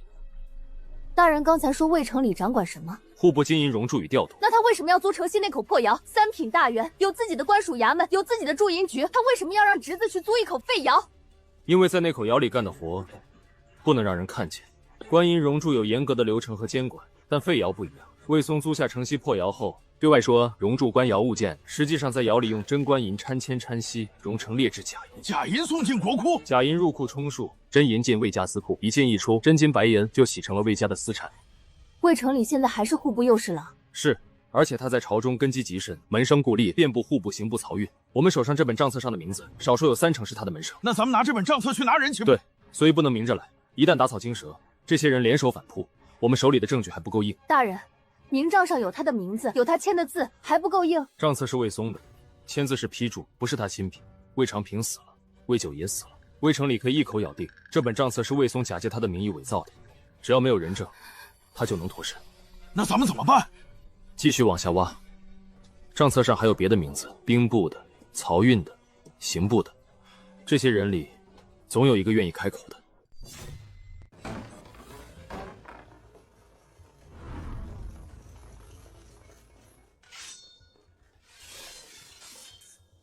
什么人？大理寺在此办案，谁敢擅闯？奉尚书令手谕。让他念。破窑白骨案，经刑部复查，系山匪劫财仇杀，与户部官员绝无半点干系。山匪？你在刑部做了10几年，见过哪个山匪用钱机要？见过哪个山匪借荣银炉铸假官银？奉尚书令，大理寺即刻移交本案全部卷宗与物证，此案就此了结。大人，这份手谕是谁签的？尚书令凭什么越过三法司直接调案？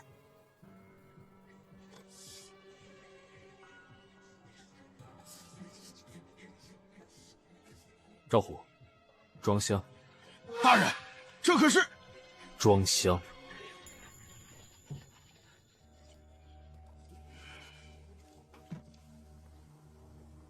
破窑白骨案全套卷宗与物证都在这里，关中是死者遗骨，请侍郎大人点验。沈少卿识时务者为俊杰，告辞。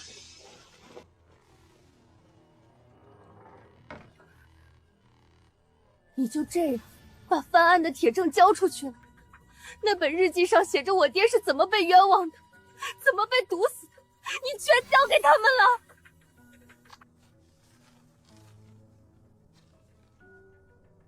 昨夜卷宗送到我手上之后，我一夜没睡，全抄了。明面上的证物和原件，他们有权调走，我不能不给。但这些东西，荣银日志的全文摹本、令牌和私章的拓片，加上老窑主的证词和我手上的租约副本，这些从来不在移交清单上。大人，您这手够阴的。不是我阴，是他们太急。魏城里急着让刑部来夺案结案，说明我们挖到了他的死穴。他怕我们再往下挖，所以连流程都不走完，直接抬出尚书令压我们。但是我们手里的摹本和拓片只能证明账册的存在，不能替代原件作为呈堂证供。对，所以从今天起，这条路只能暗查。沈燕，破窑案刚移交刑部才几天，京城又出一桩奇案。你是大理寺少卿，你倒是给我说说，这京城还有没有王法了？3名古画藏家接连暴毙。属下已经收到呈报，第1名死者陈崇文，大梁伤，藏画阁门窗从内反锁，木门栓完好。第2名死者周敬亭，骨完伤，藏画阁窗户全部从内侧钉死。第3名死者吴仲轩退隐翰林，同样死在反锁的密室中。3具尸体呢？全部失踪，发现时密室空无一人，门窗完好，没有破门痕迹。3日才被发现，尸体都封在蜜蜡画轴里，人脸和蜡油融在一起，抠都抠不出来。属下听说了，现在满京城都在传，是古画里的怨魂出来吃人。茶楼酒肆街头巷尾全在说画中仙杀人，人心惶惶。尚书令今早把我叫去，劈头盖脸骂了一顿，骂我大理寺养了一群废物。沈烟，这案子我给你半个月，半个月破不了此案，你这少卿的顶戴就别要了，听明白没有？属下遵命。大人，里面味道太大了，我们不敢进去。让开！这门栓确实是从里面栓上的，不是后来补的。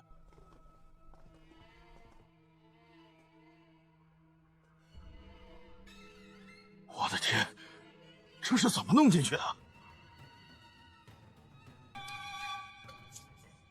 不是常规毒药，大人，这蜡油的味道不对。怎么说？这蜡里混着一股极奇异的甜香，像是某种药材熬过之后的余味。属下说不上来具体是什么，但绝对不是普通的蜜蜡。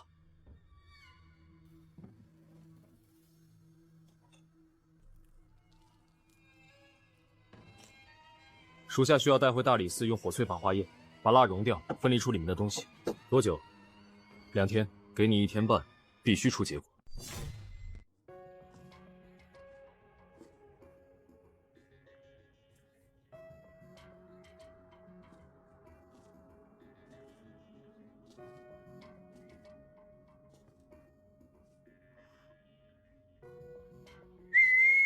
大白天谁在叫魂？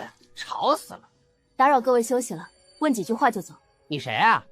大理寺查案，这间房子这几天夜里有没有人进来过？哪天夜里？3天前。有，3天前的半夜，子时刚过。怎么进来的？天窗，就你头上这个天窗，我们挂在这儿多少年了，头一回看见有人能从这个缝里挤进来。天窗这么窄，什么人能钻进来？小，极小的一个人，比寻常女子还矮半个头，瘦得像根柴，他的骨头好像会缩，滑进来的，跟条蛇似的。他进来之后做了什么？他手里拿着个陶罐，走到那个大画轴前头，把罐子里的东西往画轴上涂，一层一层的涂了半盏茶的功夫。涂完之后呢？涂完就走了，还是从这个天窗挤出去的。你看到这屋子里的人怎么死的吗？那个屋主走到画轴前头站了一会儿，然后突然开始抓自己，抓脸抓手，像身上着了火一样，然后倒在画轴上，抽搐了几下就不动了。画轴表面开始融化，慢慢把它裹进去了。融化了，蜜蜡融化了，然后把它保进去了。对，我们吓得一宿没敢回窝，怕蜡油把天窗也封了。若曦，大人，凶手不是从门窗进来的。从哪里？天窗。那扇天窗不到1尺宽，成年男人连肩膀都塞不进去。凶手不是成年男人，是个身形极小的侏儒，体型都比常人小至少1半，而且练过缩骨功。他从天窗挤进来，在画轴上涂了一层东西，然后原路离开。涂了什么？应该是一种毒。毒发之后，人倒在画轴上，融化的蜡油裹住全身，死后体温下降，蜡油重新凝固，尸体就被封在了里面。我就不问你是从哪里知道的了。林贵，你有没有听过什么毒能让人体温急剧升高，高到能融化蜜蜡？有几种，但蜜蜡的熔点不算低，属下需要回去查毒经。不过属下隐约记得有一种南疆奇毒，叫火鹅膏，发作时体热如粉，皮肤发烫，但那是南疆失传的古方，属下也只是在毒经上见过记载，从未见过实物。查，越快越好。大人，这不是中原的毒。说清楚。属下把蜡块熔掉之后，分离出残留物，又用火淬法蒸了一遍，蒸出来的烟雾是暗紫色的。这种颜色只有西域那一路的奇毒才会有。什么毒？火鹅膏，产自西域，中原毒经上只有寥寥几笔记载，配方早就失传了。这东西混在蜜蜡里，只要室温稍高就会缓慢挥发，无色无味。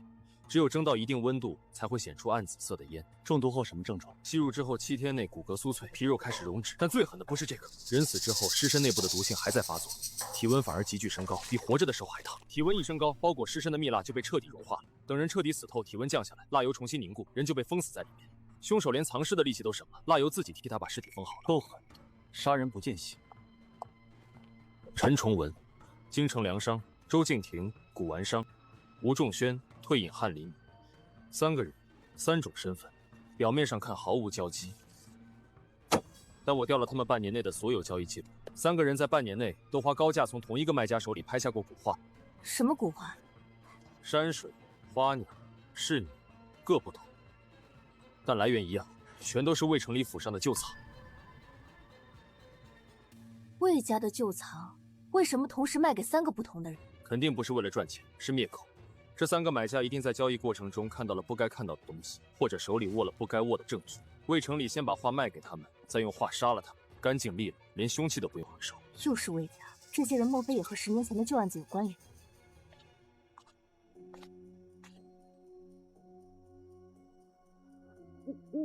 大半夜的，你倒是精神好，有活干？闻闻这个，松香味、蜜蜡味，还有一股很淡的甜味。记住了，这味道挺特别。去找这个味道的源头，全京城哪里有这个味道就飞到哪里，找到之后回来告诉我位置，报酬少不了你们，包在我们身上。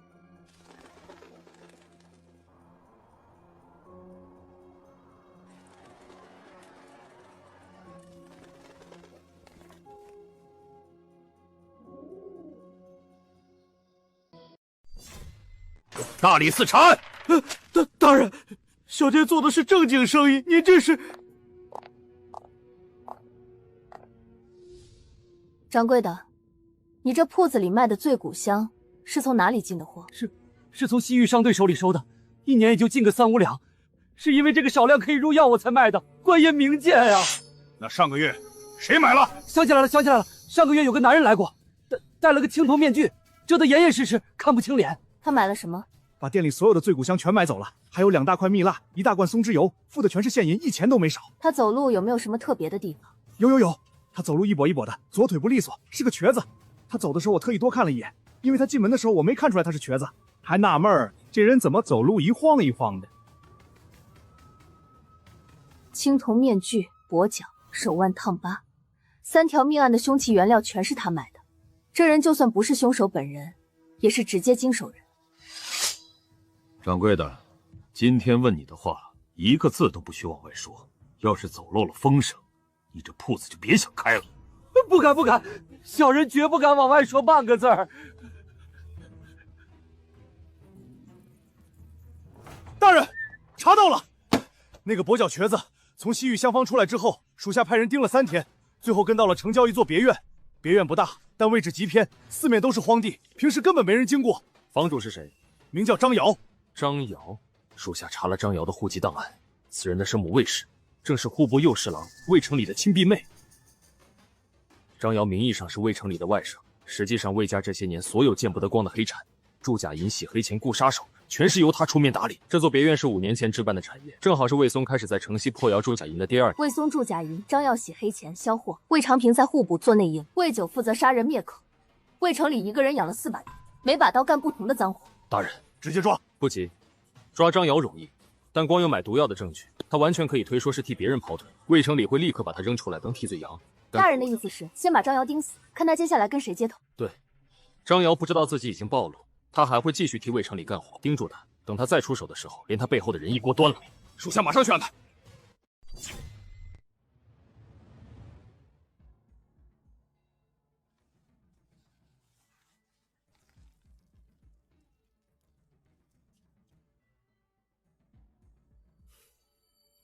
就你们了。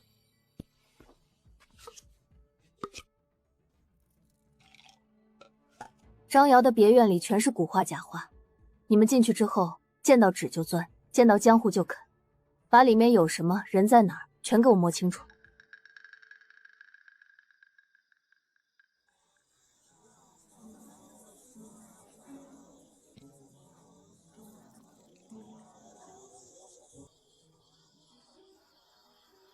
我的天哪，这墙好高啊，咱们爬得上去吗？别废话。进去之后分头找，主要找地下室和藏东西的房间。你们吃纸的，对纸的味道最敏感，跟着纸的味道走。纸的味道，这院子里全是纸，那就要你们分清楚是什么纸，旧纸、新纸、账本、信件。找到密室就回来报我。找到密室有什么好处？总不能让我们白跑一趟吧？这院子里的古画全是陈年的糯米浆，比你们在杂物库里啃的那些霉烂纸好吃10倍。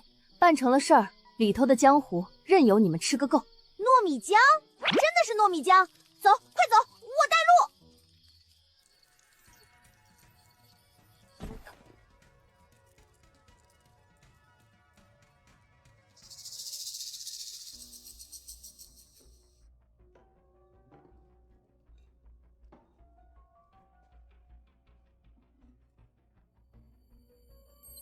糯米浆，全是糯米浆。这假画用的浆糊比真的还香，太好吃了。正事要紧，我可不想被那个女人捏死。找到了！西厢坊地底下有一间好大的密室，地砖缝宽得很，我们顺着缝一钻就进去了。密室里有什么？画，好多画，堆得跟山一样，还有几10个大陶罐，全都封着口，闻着像是蜜蜡。另外还有没开封的大箱子。里面有几个人？就一个瘸子在整理木箱，左手大拇指上戴了个青铜扳指。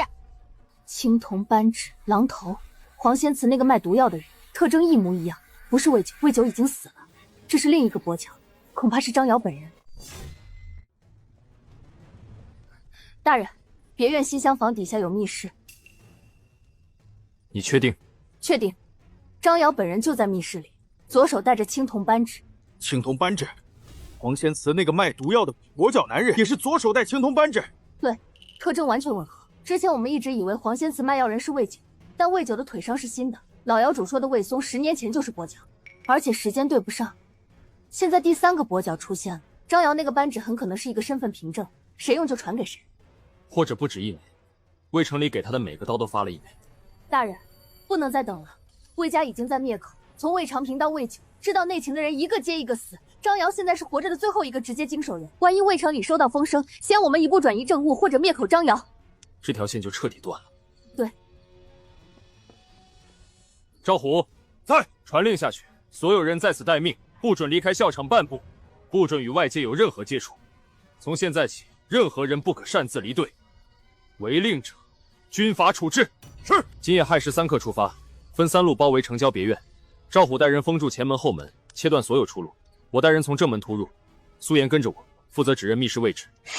今晚的行动，谁若敢走漏半点风声，立斩不赦。遵命。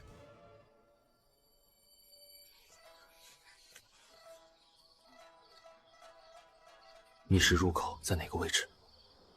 只知道在西厢房底下，具体入口还要确认。给我一点时间。你们几个帮我找一间地下密室，入口在哪？里面有没有人？密室？这院子底下可不简单，有好几层土，最底下有一大片硬地，我们的洞打不过去。那片硬地上面是一间大屋子，地砖缝里全是我们弟兄。那片硬地多大？反正比地面上最大的那间屋子还大一圈，里面堆满了东西。入口在哪？那间大屋子的入口不在屋子里，在外面。西厢房墙角有一块地砖是松的，底下是台阶，但我们不敢靠太近，那附近有人的气味。找到密室了。传令赵虎，别院前后门已经封死，所有人听我号令，准备突入。是。再等等。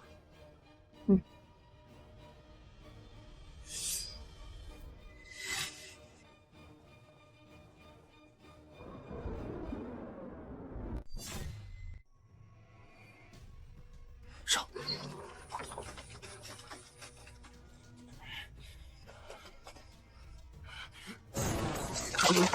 大理寺办案，不许动！拦住他！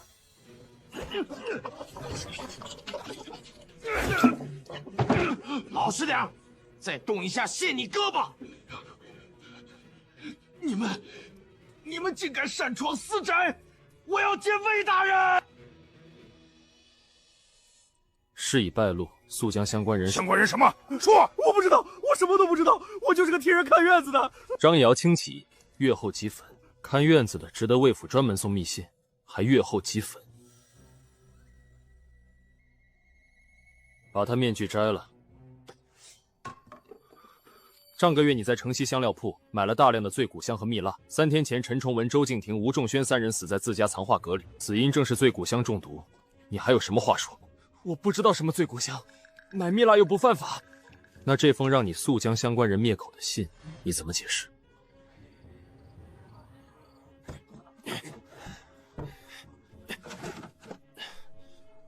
这里是空的。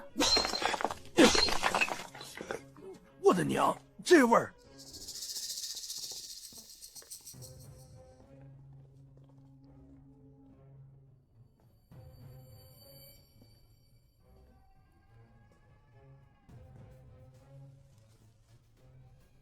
是醉骨香，纯度极高，这3个木箱里的量，足够毒死半条街的人了。大人，这是香料走私的账目，从西域进货到京城分销，每一笔都记得清清楚楚。不止香料，这一列是假花的交易记录，这一列是蜜蜡，这一列是醉骨香。9月初3，陈州吴3家各送画一幅，含香。铁证如山。张瑶，你还有什么好说的？没错，都是我做的。那3个蠢货不知从哪里搞到了几封魏家走私的信函，就敢来敲诈，开口就要5万两白银，还说要是不给就把信函送到大理寺去。所以你杀了他们？我不杀他们，他们就要毁了魏家，他们自己找死。我利用古花怨魂的坊间传言做了这个局，先把假花卖给他们，让他们以为捡了便宜，再趁他们一个人关在藏画阁里赏画的时候，从通风口把醉骨香送进去。毒一发作，体温升高，蜜蜡融化，人被封进画轴里，死的神不知鬼不觉。谁查得出来？我还准备了更多。谁再敢敲诈魏家，我就送谁一幅蜂蜡古画。你一个开古玩铺子的，为什么要替魏家做这件事？为什么？因为我娘姓魏，因为我爹是个烂赌鬼，把家产输光了就丢下我们母子跑了。我娘拉扯我长大，吃了多少苦，受了多少白眼，只有魏家收留了我们。魏大人给了我们饭吃，给了我铺子开，给了我翻身的机会。魏城里让你开铺子，不是帮你，是让你替他打理黑产。你干的每一桩都是杀头的罪，你自己心里不清楚吗？死罪，跟着魏大人才有活路。这京城里魏家的话比圣旨还管用。你们大理寺查了那么久，查到什么了？查到了这间密室，查到了这本账册，查到了你。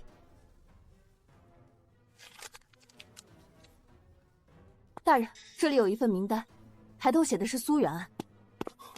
苏远案，周文斌、何敬宗、马俊、郑文清、钱思明、冯世安，一共7个名字。我父亲的名字旁边没有标记，后面6个名字里4个画了红勾，写着已处理，最后2个画了圈，写着待处理。这7个人就是10年前联名弹劾你父亲苏远的主要官员。等等，联名弹劾的这些人弹劾苏远，那他们不就是把苏大人送进大牢的人吗？对，7个人联名上奏，说苏远贪墨扬州赈灾款，大理寺就是根据他们的联名弹劾魏长平的证词，定了苏远的罪。但这份名单上弹劾我爹的人自己也在被处理，6个里4个已经处理了，2个还在待处理名单上。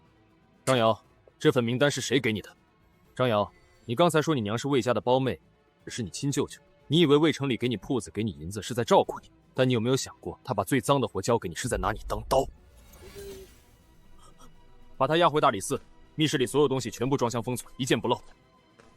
是。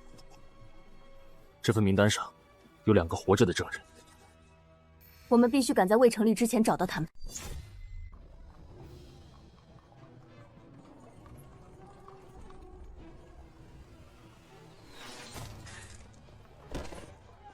有刺客！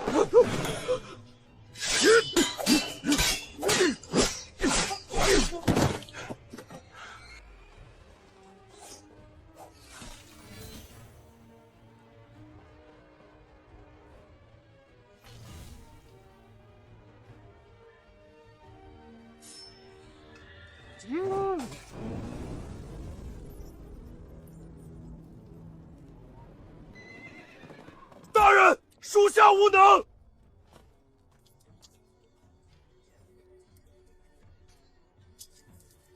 魏家开始疯狂灭口了。张瑶是魏城里的亲外甥，说杀就杀。下一步就该轮到我们了。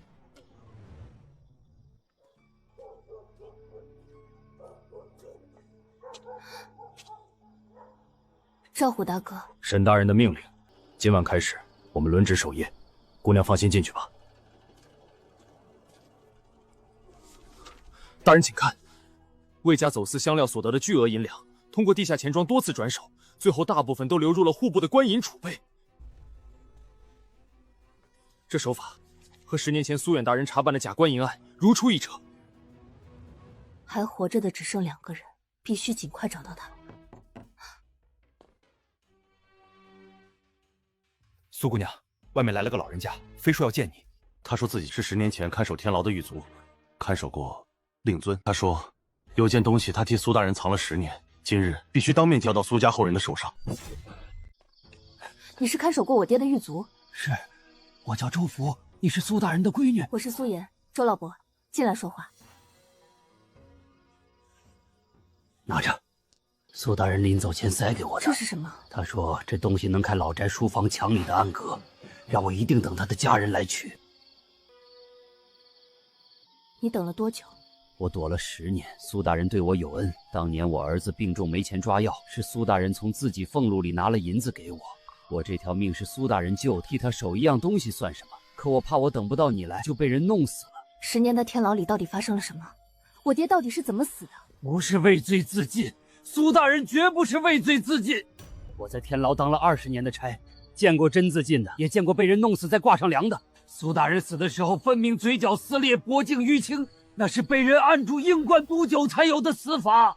你亲眼看见了？那天夜里不是我当值，但我漏了件棉袄在班房里，半夜回去取。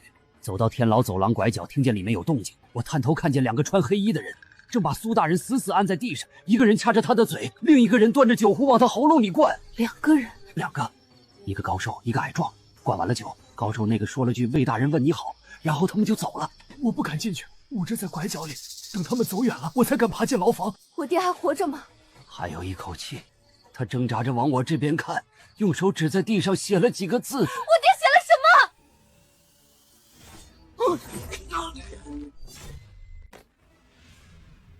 捕头，快来人！苏妍，没气了，脖子断了。这人恐怕早就埋伏在房子上了。他刚要说出我爹写了什么，就差一口气的时间。凶手是提前埋伏的，麻线早就布好了，就等周福开口。可是周福今晚的行踪没人知道啊，他从老家一路化名过来，连户籍都是假的。有人知道，而且比我们快一步。你们听说了没有？昨晚又死人了。又死了？这回是谁？我听说是10年之前看守那个大理寺苏大人的狱卒。怎么死的？被一根麻线吊死在房梁上，旁边还吊了个扎满麻线的纸人。纸人勾魂，又是纸人勾魂，这都第几个了？你们说，这到底是什么东西作祟？先是苏家被抄，然后弹劾苏大人的那些官一个接一个死，现在连当年看大牢的狱卒都被索了命。苏大人的冤魂，一定是苏大人的冤魂回来了。他死的冤啊，10年了，冤魂不散。可周福又没害苏大人，他就是个看牢的，冤魂找他干什么？这你们就不知道了。我有个远房亲戚，当年在大理寺当差，他说苏大人根本不是什么畏罪自尽，是被人活活灌毒酒灌死的。灌毒酒？谁干的？那就不知道了。反正当年看守天牢的狱卒，后来一个一个都出事了。周谷算是命长的，躲了10年才被找出来。照这么说，不是冤魂索命，是有人在灭口。管他是冤魂还是人，反正跟苏家沾身的，一个都跑不了。你们瞧着吧，还要接着死人的。大人来的正好，4具尸体的出验结果都出来了，说4名死者死因完全一致，颈部都有一道极细的勒痕，一击致命，凶器是麻线，跟周福脖子上那道一模一样。大人，这4名死者的身份我查清楚了。讲，刘大前天夜里死在自家卧房，吊在房梁上；张有才同一天夜里也是吊死在卧房里。陈老四和孙麻子昨晚死的，同样死法。全是天牢狱卒。对，而且这4个人10年前全都在同一个班子上当过职。哪个班子？苏远苏大人被关押期间的实业班子。属下核对了10年前的排班记录，周福加上这4个，当晚在天牢当值的一共5个人。一夜之间死了4个，加上周福就是5个全死了。大人，每一处案发现场都发现了这个纸人的做法，麻线的扎法跟周福案现场那个完全一致。凶手里有一份10年前天牢职业班次的名册，势必要全部灭口。可是排班记录是大理寺内部档案，外人根本拿不到。所以凶手要么是大理寺内部的人，要么能拿到大理寺的档案。这个凶手想要制造恐慌，让所有人以为苏远的冤魂回来索命，让这案子看起来像鬼神作祟，而不是有人在有组织的灭口。你们几个，昨夜天牢是谁当值？是属下。大人，属下昨晚一夜没敢合眼，牢门锁了3道，还在门口挂了桃木符。荒唐！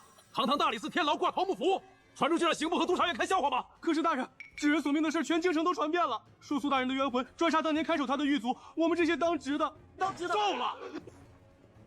大人，都滚出去！沈燕，你来的正好。纸人索命的传言已经闹到朝堂上去了。今天早朝，御史台的言官当众参了我一本，说大理寺办案不力，致使妖邪横行，人心惶惶，连陛下都过问了。此案并非妖邪作祟，是有人故布迷阵。我信你有什么用？现在连天牢狱卒都不敢上职了，我堂堂大理寺难道要靠桃木符来维持运转？大人，请再给属下几天时间。我只给你3天，3天之内你要是破不了案，抓不到这个装神弄鬼的凶手，我就只能上奏陛下，请钦天监的法师来驱邪了。门从里面反锁的，门栓完好，没有撬动痕迹，全从里面栓死了。每扇窗都严丝合缝。密室？对，跟前面4间卧房一模一样。门从里面锁，窗从里面栓，房梁上吊着死人，地上吊个扎满麻线的白纸人。这要不是妖邪作祟，我真想不出凶手是怎么进出这些密室。梁上那个铜疙瘩是什么时候装上去的？半夜装的。那个人爬上去的时候踩断了我的网，害我重新织了一整晚。2个，一个在梁上，一个在窗缝里。细的丝，我试过在上面爬，太滑，差点摔下去。泡过药水的蚕丝比我的丝还结实呢。大人，这不是鬼神之说。你发现了什么？我幼时体弱，对气息的流动比常人敏感。这屋里有机关的痕迹。大人看纸人的四肢，每一处关节都扎着麻线，麻线的绑法不是随意的，是对应纸人的关节位置。这个纸人不是符咒，是图纸。图纸？凶手把纸人留在现场，不是装神弄鬼，是在炫耀他的手法。这个纸人展示的就是他的杀人方式，用丝线穿过滑轮，绕过房梁，一端套在死者脖子上，另一端延伸到屋外。他在屋外拉动丝线，房梁上的麻绳就会收紧，把人吊起来。凶手不需要进屋，门从里面反锁，窗户从里面栓死，是因为凶手从一开始就不在屋里。铜滑轮，蚕丝线穿过滑轮，在木树上磨出这么深的草，至少提前装了10天。10天前就装好了，那凶手是提前踩过点，知道这些狱卒的住处，趁人不在家的时候把机关装好，然后等时机一到，在外面拉动丝线。对，周福一死，他立刻在3天内连杀4人。精通机过之术，能提前10天潜入4名狱卒家中，安装滑轮而不被发现。手里还有大理寺10年前的值班排班表，能做到的只有在大理寺或刑部有职务，能接触到内部档案，并且精于宫气机妙。工部的人不一定在工部，有可能是军器监，有可能是江作监，也有可能是大理寺政务房。你们在吗？大半夜的，又是你，又不让你们白干，这次再帮我找个人。蜜蜡、蚕丝，还有一股人身上的汗鲜味儿，这人不太爱洗澡啊。就是这个味道，帮我把这个人找出来。这股味道从哪条路来的？沿着气味往回追。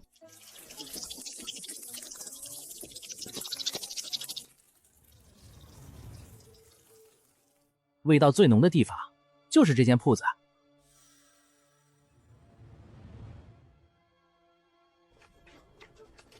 就是这间。机关锁具铺，蚕丝线上的蜜蜡和汗鲜味最浓的地方就是这里。把前后门都给我堵死，一只苍蝇都不准放出去。大理寺办案。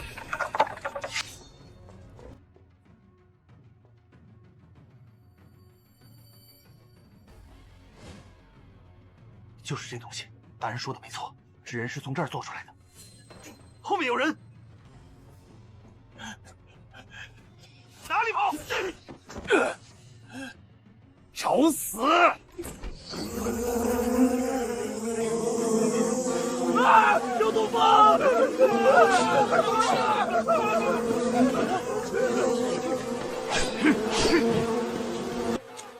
蜂王，让你的人停手！你是谁？凭什么命令我的蜂群？这个放你们出来的人，只不过是利用你们替他卖命。他却每次打开暗格，就是让我们蛰人。你帮我拦住他的退路。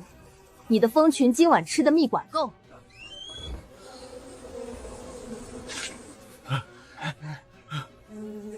那老头跑得快，只从他烧的火盆里抢出这个蜜，什么时候给？现在，赵捕头派人去巷口蜜饯铺买2罐蜂蜜来。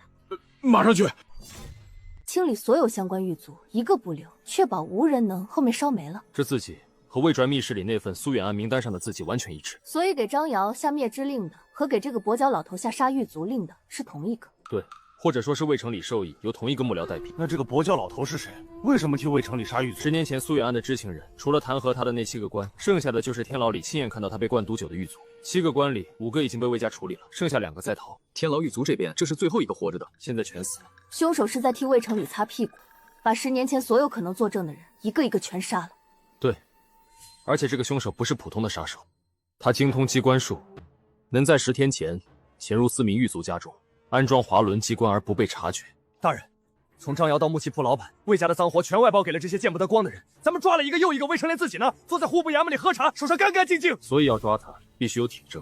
地道出口在哪？在户部衙署后街的一间废弃更房，那间屋子门口挂着户部的旧门牌。地道出口在户部衙署后街一间废弃更屋，凶手往那个方向跑了。大人，更房在户部地域，魏城里又是户部侍郎，我猜这条地道是从魏家连到木器铺的，人赃俱在，属这就带人去搜。慢，大人，更房在户部衙署后街，那里是朝廷重公文，大理寺的人不能擅自进入，仅凭半张残纸。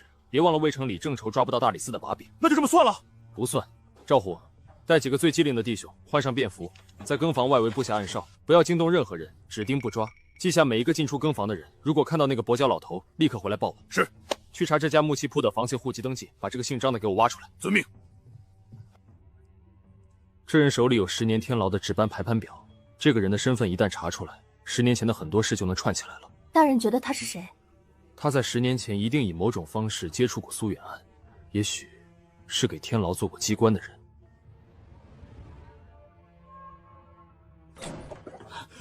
大人，出事了！何事，皇长？更房暗哨刚传回来的消息，那个跛脚老头死了。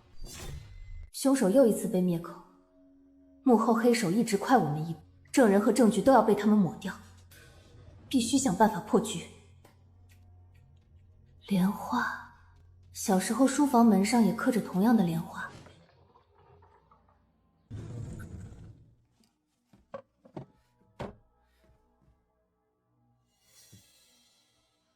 妍儿，你怎么跑到书房来了？不是让你在院子里玩吗？娘让我来叫爹爹吃饭。爹，你在藏什么东西？藏爹爹最重要的东西。这个暗格是爹和妍儿之间的秘密，谁也不能告诉，好不好？娘也不能告诉吗？娘当然知道，除了爹和娘，天底下就只有妍儿知道这个秘密了。妍儿不说。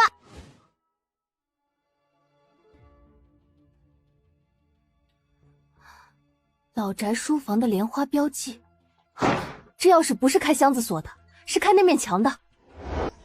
暗格还在苏家老宅。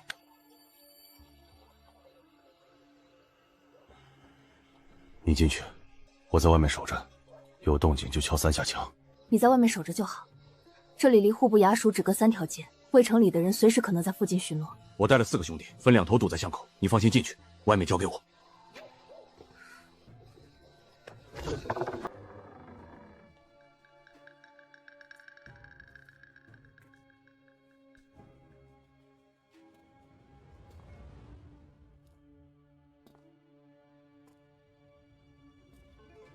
书架原来靠在这面墙上。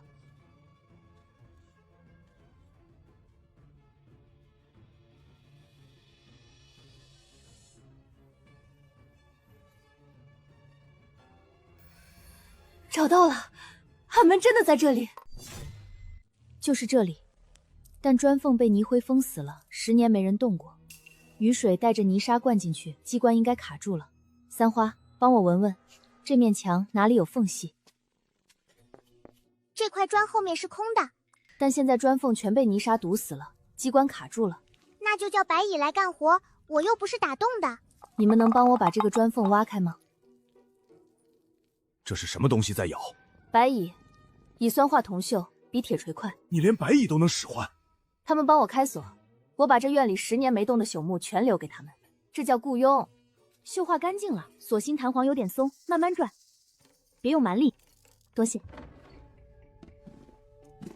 天寿2年腊月，荣官银3万两，掺铅锡各2成，铸成假定入库，真银重铸为私定，转运城西破窑。这是假银案的原始记录，已处置，待清理。此人留可用，全是魏城里的字迹。这是原件，上面每一个字都是魏城里亲笔。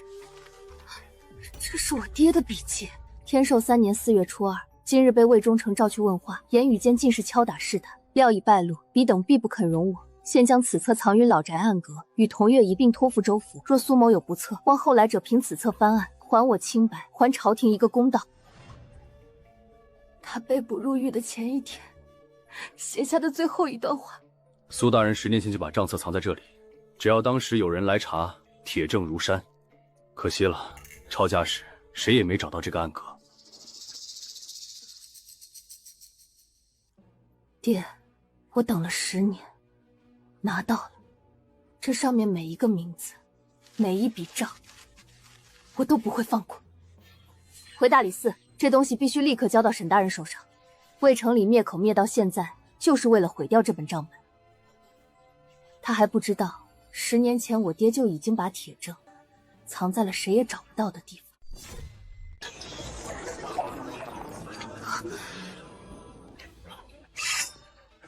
什么声音？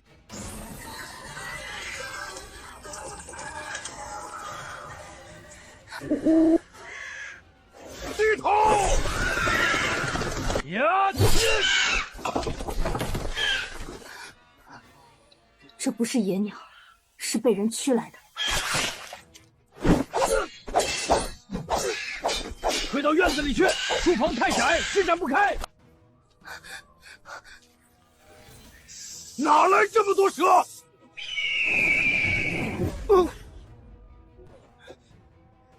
他娘的！三花，今晚院子里不对劲，有个生人爬在墙头吹哨子，能找到他在哪儿吗？让鼠群先上，他们数量多，我去追那个吹哨子的。慧良，你在吗？帮帮忙！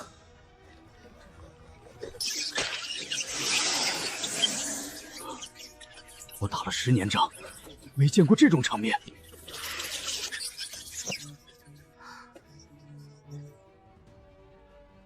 狼头纹，操控兽群的人，刚才就在墙头。让他跑了。那人穿一身黑，蒙着脸，蹲在墙头吹哨子。我从后面扑上去抓了他一下，撕下来这块布。又是魏家，快走，趁鼠群还能顶住。苏颜，可有受伤？大人，宅子里全是毒蛇和夜修，有人吹哨子驱兽。第一队盗火油射火箭，清出一条路。第2队冲进去搜，找驱兽的人。是。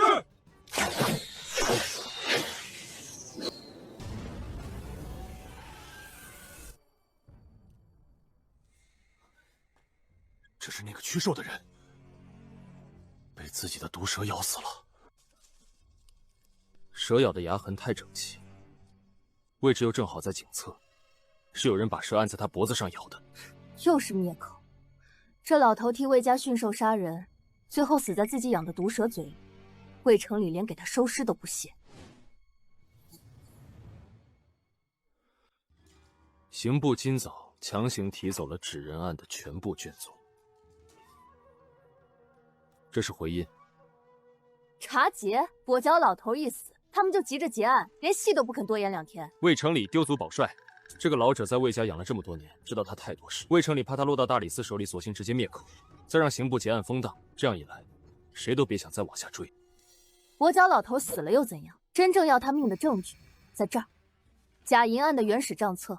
每一笔假银的数量、去向、经手人全记在上面，空白处以处置待清理这些批注，跟张瑶密室里那份名单上的字迹一模一样。同一个人亲笔所写，这份账册上有魏城里的笔记，加上他府上流出的古话，张瑶密室里搜到的毒药和假话，木器铺里纸人和机关，所有证据都指向同一个人。杀人灭口也只是他断尾求生的最后手段吧，狐狸尾巴已经藏不住了，就看他最后还要使出什么手段。100万两库银就在国库里凭空蒸发了。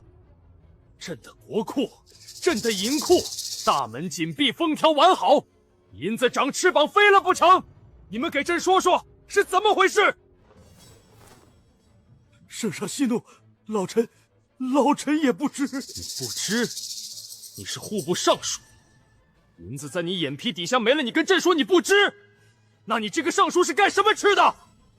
圣上息怒，臣户部右侍郎魏城里执掌银库调度之权，银库失窃，臣罪责难逃。你还有脸出来？户部丢了银子，你这个管银库的侍郎第一个该问罪。臣万死难辞其咎，但求圣上给臣一个戴罪立功的机会。臣已连夜核查，失银案绝非寻常盗窃，而是内鬼勾结外贼所为。什么内鬼？失窃的银箱上残存着10年前假银案同款的伪制封泥，臣斗胆推断，此案乃10年前假银案余党所为，意在报复朝廷，扰乱国库。臣恳请圣上允臣亲自主持追缴，30日内必追回失银，擒拿贼首。若不能，臣自负双手，领死谢罪。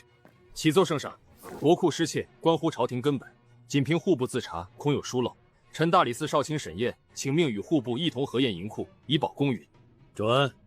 大理寺派谁去？臣举荐一人，苏远之女苏颜。苏远，10年前贪墨赈灾银的那个苏远？正是。但苏颜精通绣剑，尤其擅长辨识封条绣纹、封泥暗记的变伪页痕。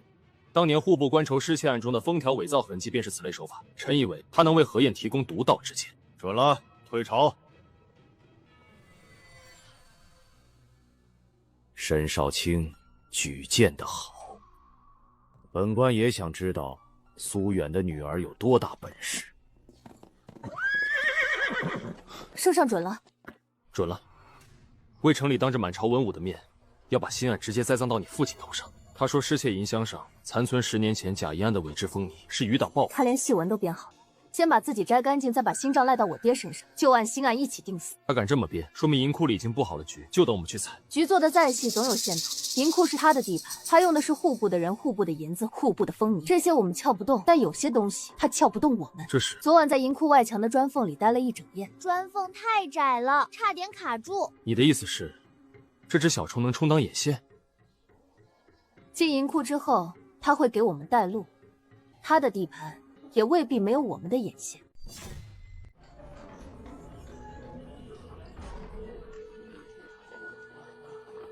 沈大人，魏侍郎吩咐过了，说大理寺的各位大人要来核验，让我兄弟2人寸步不离，好生协助。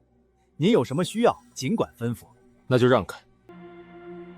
灵龟，查验所有空银箱的底部痕迹，每一只箱子正面、反面、箱底、箱壁一处都不准漏。是。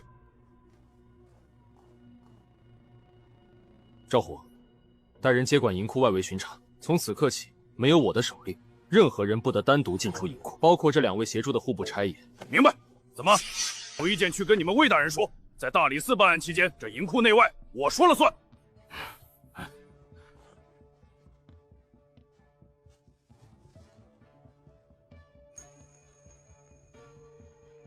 这是上个月起封的旧封条。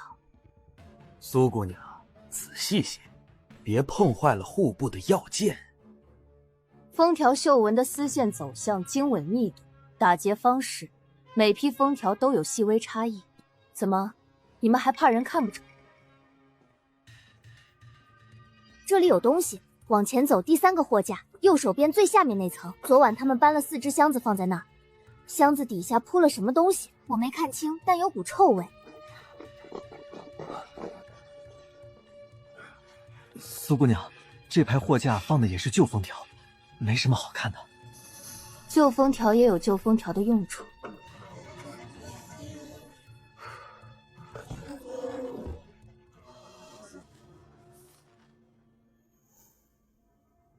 这是什么？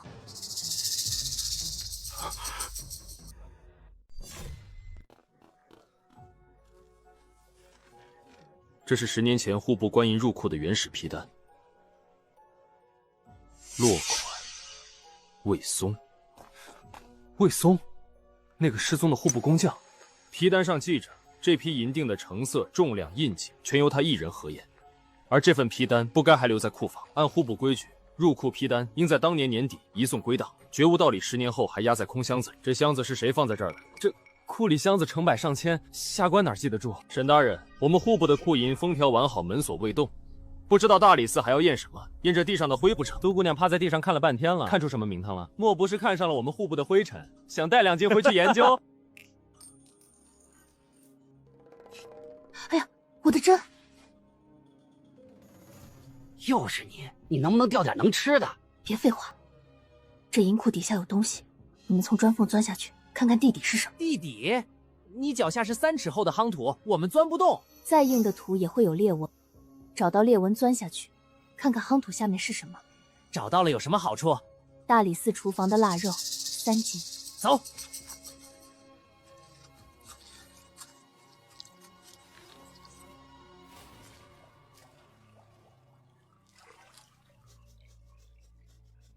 这底下怎么有水？银库底下不该是干的吗？这是什么？是银子，银子磨成了粉。这里更多，整片泥里全是银粉。这条水道一直通到墙外面，方向是往北，北边是护城河。银粉是从上面掉下来的，上面就是银库的地砖。银子被人从上面融了，从这里运走的。快去告诉上面的人！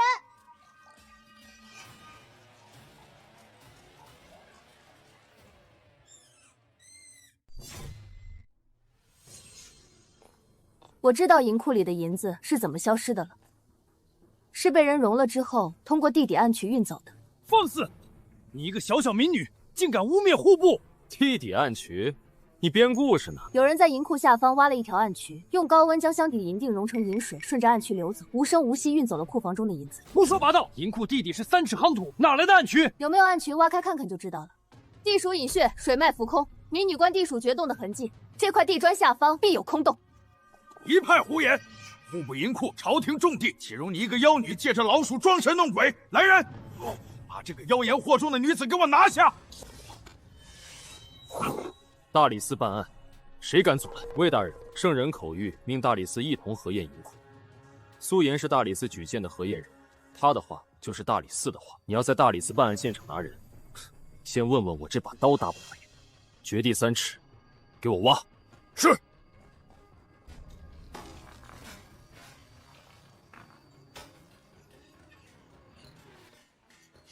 挖了这么深，怎么还没见底？不会真有暗渠吧？我在户部当差20年，从来没听说过银库底下有暗渠。大人，底下有东西！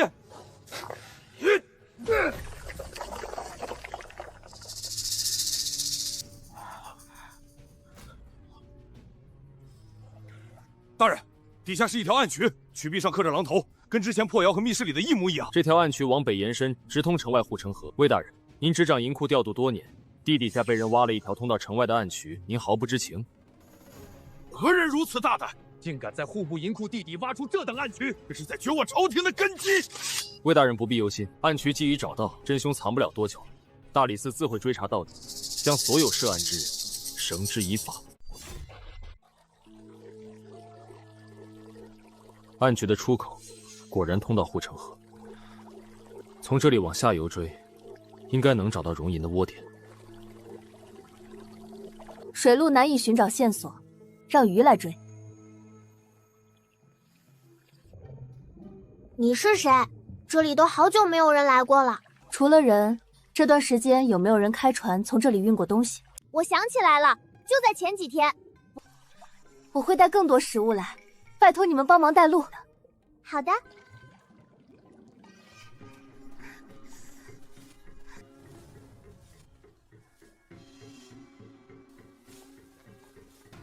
苏妍，你追得够紧的，从银库追到护城河，再往前就是驻坊了。你以为我会让你活着走到那儿吗？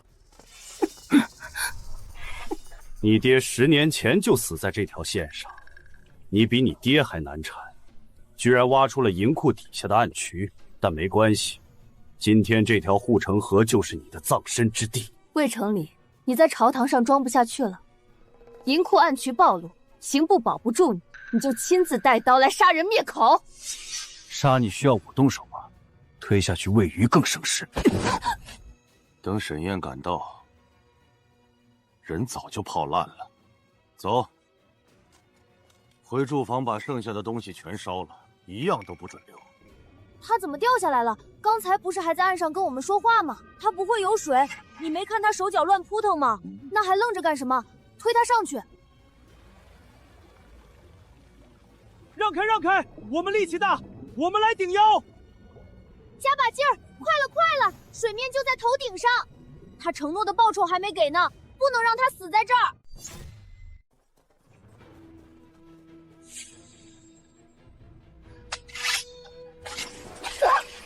苏妍，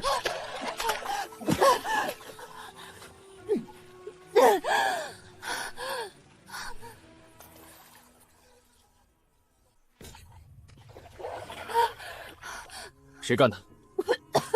魏成礼，他带人在前面截我，他没走远，往住坊方向去了。大人，前面有动静，应该是魏成礼的人，追！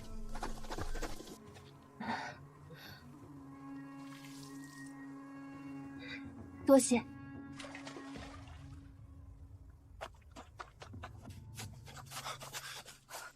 这是10年前就封停的官营住房，魏松当年用来容住贾银的窝点。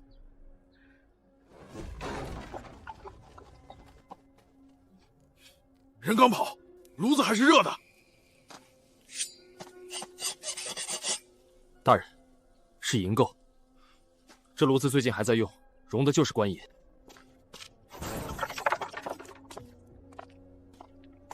魏成礼走得太急，没来得及带走。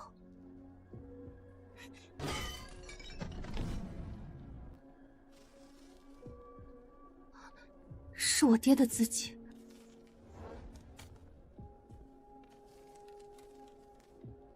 苏远查得太紧，再不除掉，你我都要掉脑袋。想法子做一本假账册，塞进他府上，剩下的我来办。这是魏成礼的私印。赵虎，卑职在。死守住坊，不许任何人出入。这些东西要是丢了，我拿你试问。大人放心，卑职这就带人把这里围成铁桶，连只苍蝇也飞不进来。10年前我父亲查到这里，写下这本手记，把证据锁在这个箱子里，然后就被魏成礼害死了。10年后，魏成礼还在同一个地方容假银，用同一条暗渠偷运银子。今天他亲自来灭口，说明他已经无路可退。手记、密信，再加上银库底下的暗渠和这间住房，铁证连成一条线，他跑不掉了。趁他还没逃出京城，收网吧。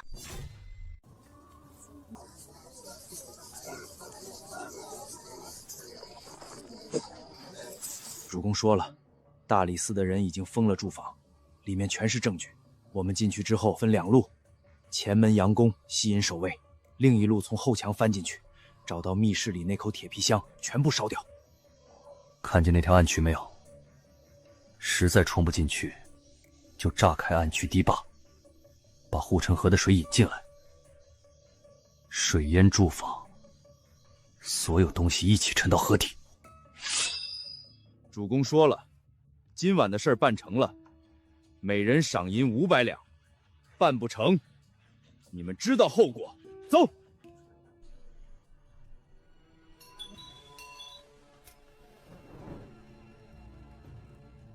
是训练有素的死士，小心！关门！放箭！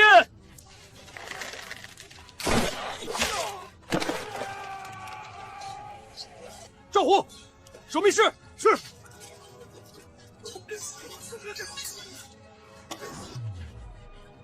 来呀！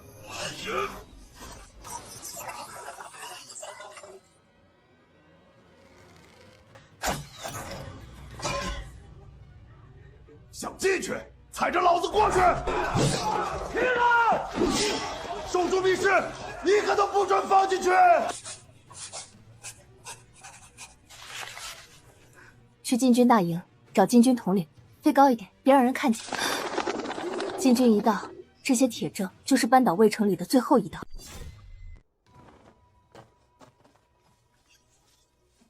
这绳子进了3斤火油，一点燃，整面后墙全烧起来。密室里的账册一夜都跑不掉。暗区那边怎么办？首领已经带人过去了，火药罐子一炸，水从暗区倒灌进来，别说账册，连这栋房子都别想留下。看见地上那根绳子没有？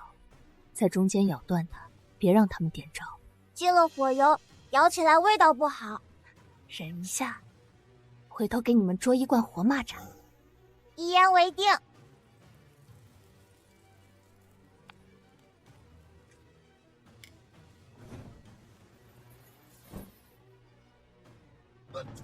绳子怎么断了？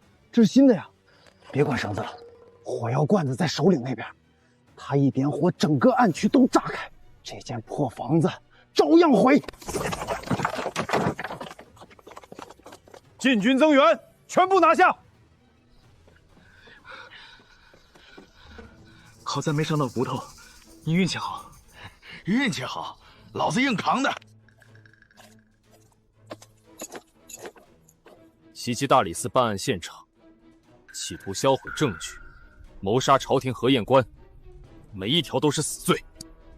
这块腰牌上刻的是谁的姓氏？你们自己看。户部尉侍郎，堂堂3品大员，派死士来灭口，人证物证俱在，全部押回大理寺天牢，单独关押，严加审讯。沈大人，禁军奉命协防，听候调遣。有劳统领。从现在起，驻防方圆3里全部戒严，任何人擅闯，格杀勿论。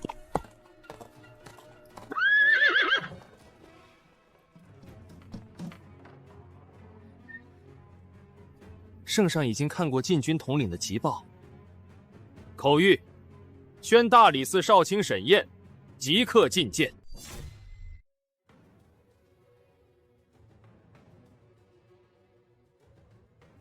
料已败露，若有不测，切保苏颜性命。苏远临死前，只求保他女儿的性命。朕的户部侍郎被自己的人毒死在朕的天牢里，朕的银库被人挖了一条暗渠，100万两官银从朕的眼皮底下流进了魏家的私库。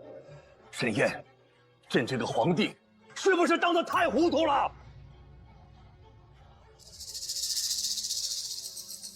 圣上日理万机，奸佞藏于9重之下，非圣上之过。你不必替朕开脱。魏成礼在朕面前磕头请命的时候，朕还以为他是忠臣。你做得很好，剩下的事交给禁军去办。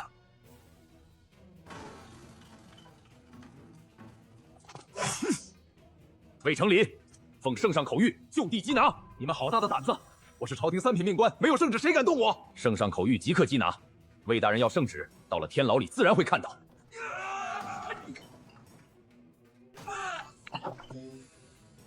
大人，这里还有。苏远已除，何敬宗已除，还想狡辩？这册子上多少人？50个、100个。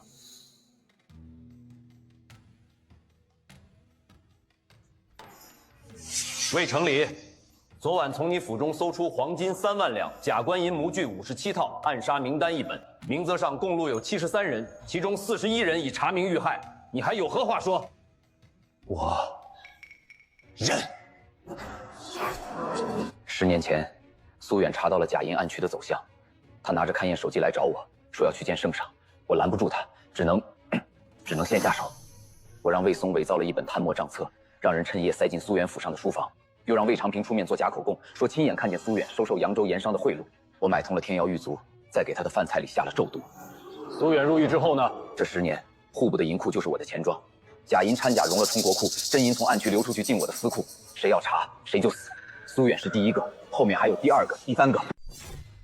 魏城里秋后问斩，抄没全部家产。贾银案与苏远案定案重审，苏远沉冤昭雪，追复原职。爹，女儿终于成功了，证明了您是清白的。那是苏家丫头吧？10年没见了，长这么大了。看什么看？散开散开！今天这巷子不通行。苏大人冤案平反了，告示都贴墙上了，你还没看见？看见了，看见了。苏大人是清官啊，当年谁不知道？可谁也不敢说。苏姑娘，今天这顿酒我敬你，往后你就是我亲妹子。谁要敢动你一根头发丝儿，老子先把他的脑袋拧下来当球体。赵大哥，这碗该我敬你。没有你，密室里的手机和密信早就被死尸烧了。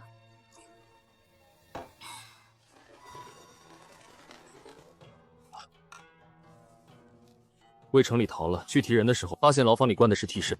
他早在3天前就被人用重金买通狱卒换出去了，携重金下了江南。又是榔头令牌！我就说魏城里一个人撑不起这么大的局。铸假银要工匠，挖暗渠要劳力。暗渠从银库通到护城河，再往下游就进了运河，运河直通江南。江南那边一定有更大的势力在接应。江南我去过，当年苏家被抄，我被送到江南的远房亲戚家寄养了3年，那里的水陆码头、漕运帮派我都熟。大人是打算坐漕船，还是走陆路？